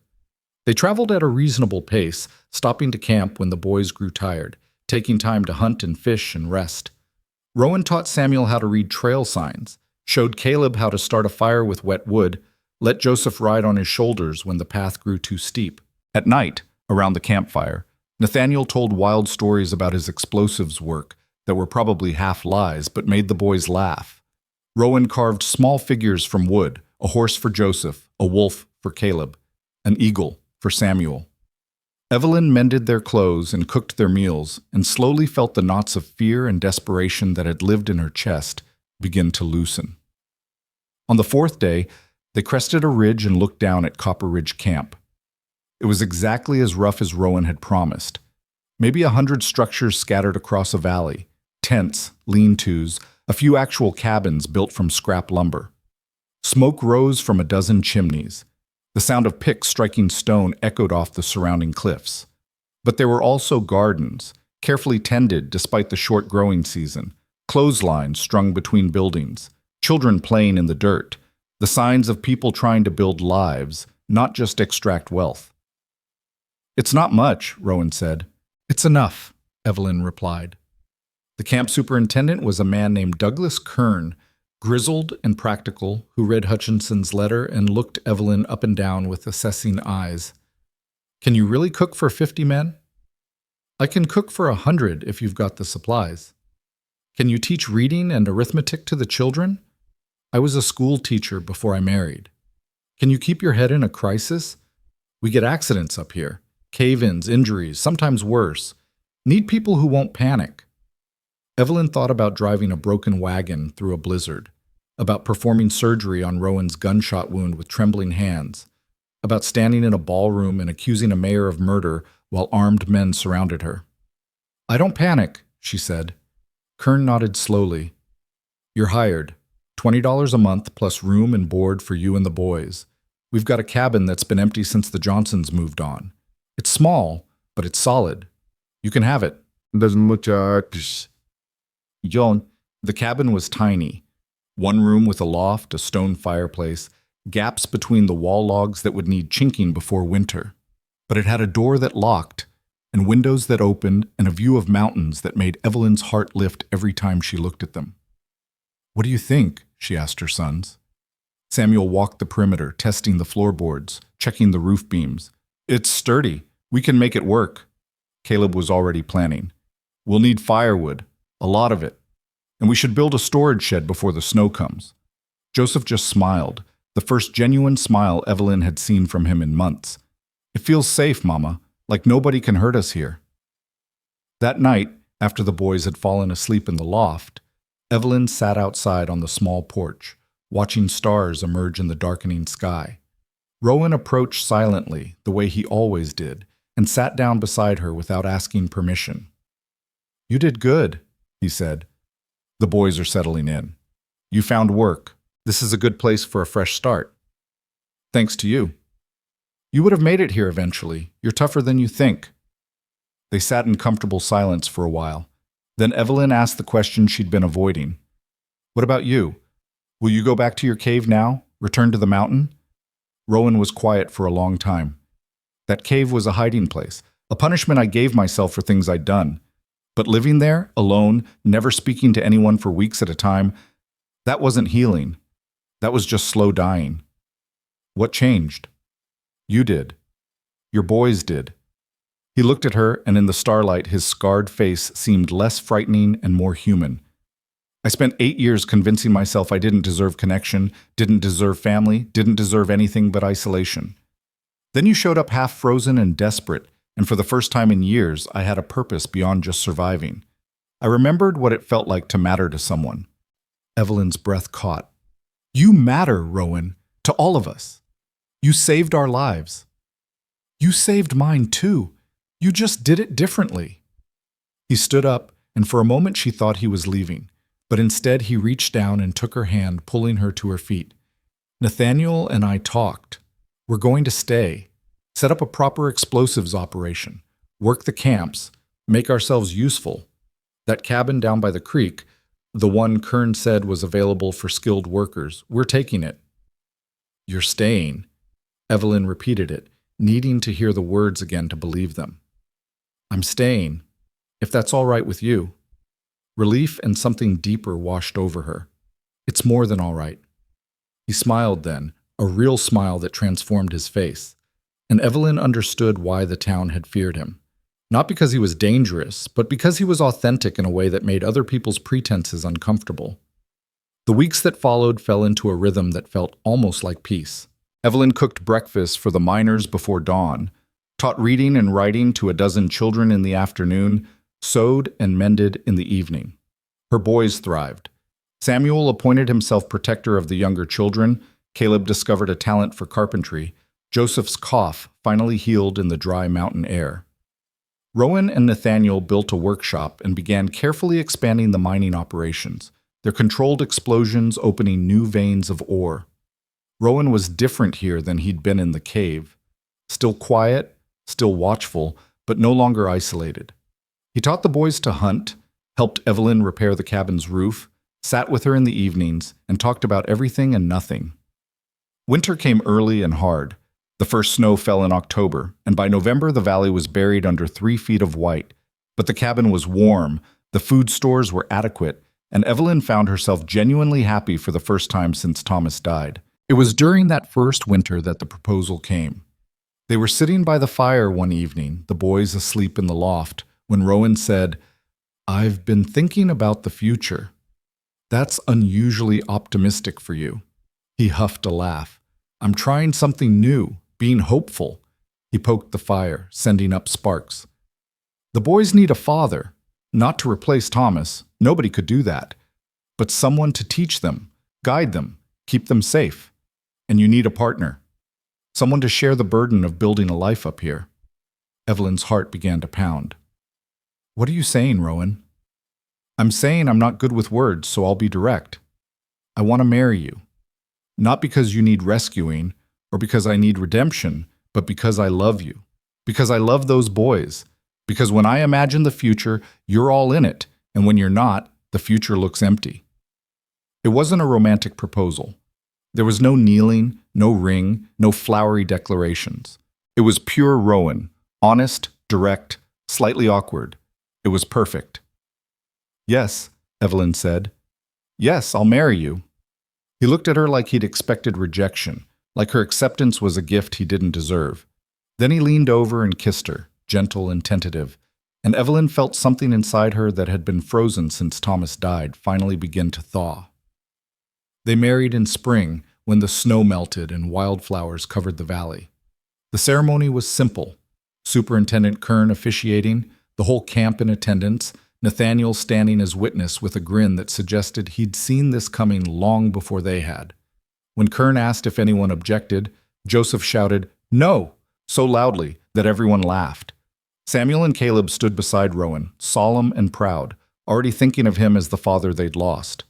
Evelyn wore the blue dress from the confrontation, altered now with lace that the camp seamstress had added. Rowan wore a clean shirt and had trimmed his beard. They both looked nervous and happy, and slightly overwhelmed by the idea that they were building something new together. After the ceremony, as the camp celebrated with music and dancing and food, Evelyn found herself standing at the edge of the gathering, watching her sons play with the other children. Rowan came up beside her and slipped his arm around her waist. "Regrets?" he asked. "None. You?" "Only that I didn't find you sooner." She leaned into him, feeling the solid warmth of his presence. "We found each other when we needed to. That's what matters." The years that followed weren't easy. Mining camps rarely were. There were accidents and illnesses, harsh winters and failed claims, men who drank too much and fights that turned ugly. But through it all, Evelyn and Rowan built something solid. The cabin expanded, first a proper bedroom, then a workshop for Rowan, then a schoolroom where Evelyn taught reading and arithmetic to a growing number of children. Samuel grew into a young man with his father's integrity and his stepfather's quiet strength. Caleb became the camp's best carpenter. Joseph, the sickly child who'd nearly died a dozen times, grew tall and strong and became a medic's apprentice. Nathaniel remained their neighbor and friend, his explosives expertise making him invaluable to the camps. He never married, claiming he was too unstable for domestic life, but he became the favorite uncle to Evelyn's boys and eventually to the 2 daughters she and Rowan had together. Word spread about Copper Ridge, about the widow who'd stood up to a corrupt mayor and won, about the mountain man who'd saved her and her sons, about the community they'd built where people were judged by their work and character, not their past mistakes. Other rejected families began to arrive, people fleeing debts, crimes, shame, poverty. Evelyn turned none of them away. She knew too well what it felt like to be desperate and denied. The camp grew from 100 people to 300, from a temporary settlement to a permanent town. They named it Haven. Evelyn hadn't suggested the name, but when the camp council proposed it, she didn't object. It was accurate. This was a haven for people who needed one, built by people who understood what it meant to have nowhere else to go. 5 years after Evelyn stood in that ballroom and confronted Franklin Cole, a reporter from Denver traveled to Haven to write about the widow who'd exposed corruption and built a town in the wilderness. She found Evelyn teaching a class of 20 children, her hair graying now but her eyes still sharp and determined. Rowan was outside showing Samuel and a group of young men how to safely set charges for a new mine shaft. The daughters, Margaret and Anna, were helping Nathaniel in his workshop, learning chemistry and mathematics alongside explosives safety. "People say you're a hero," the reporter said, "that you stood up to power and won, that you built something remarkable here." Evelyn considered the question while watching her students work through their arithmetic problems. "I'm not a hero.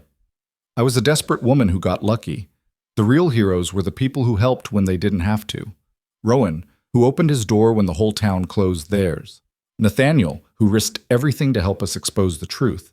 Even Thomas, who kept evidence of corruption when it would have been easier and safer to stay silent. What would you say to other women in similar situations?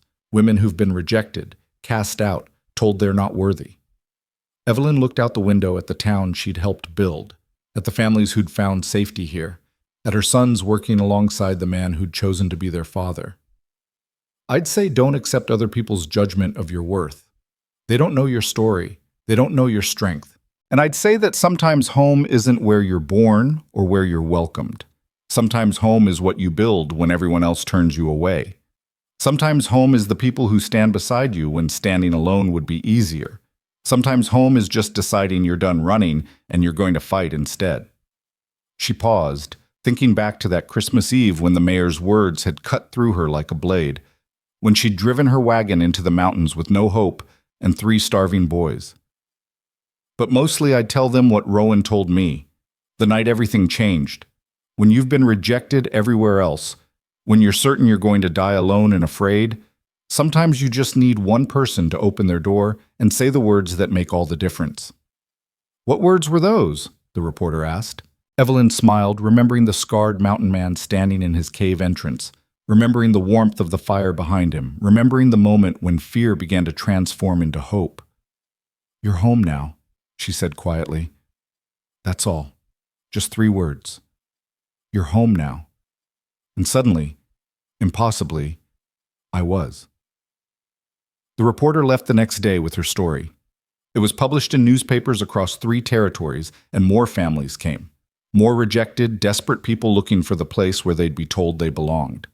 Evelyn welcomed them all. She taught their children, fed their hungry, found work for their willing hands. And to each new arrival, each family stepping off the trail exhausted and afraid, and certain they'd finally run out of places to run, she said the same thing Rowan had said to her all those years ago. "You're home now. You're safe. And you're welcome here for as long as you need." Because she remembered what it felt like to hear those words when you'd given up hope. She remembered how they could change everything, how they could save not just a life but a future. Years later, long after the reporter's story had faded from memory, long after Haven had become prosperous enough to attract people who'd never known rejection, Evelyn sat on her porch with Rowan, watching the sun set over the mountains. "Do you ever think about that night?" she asked.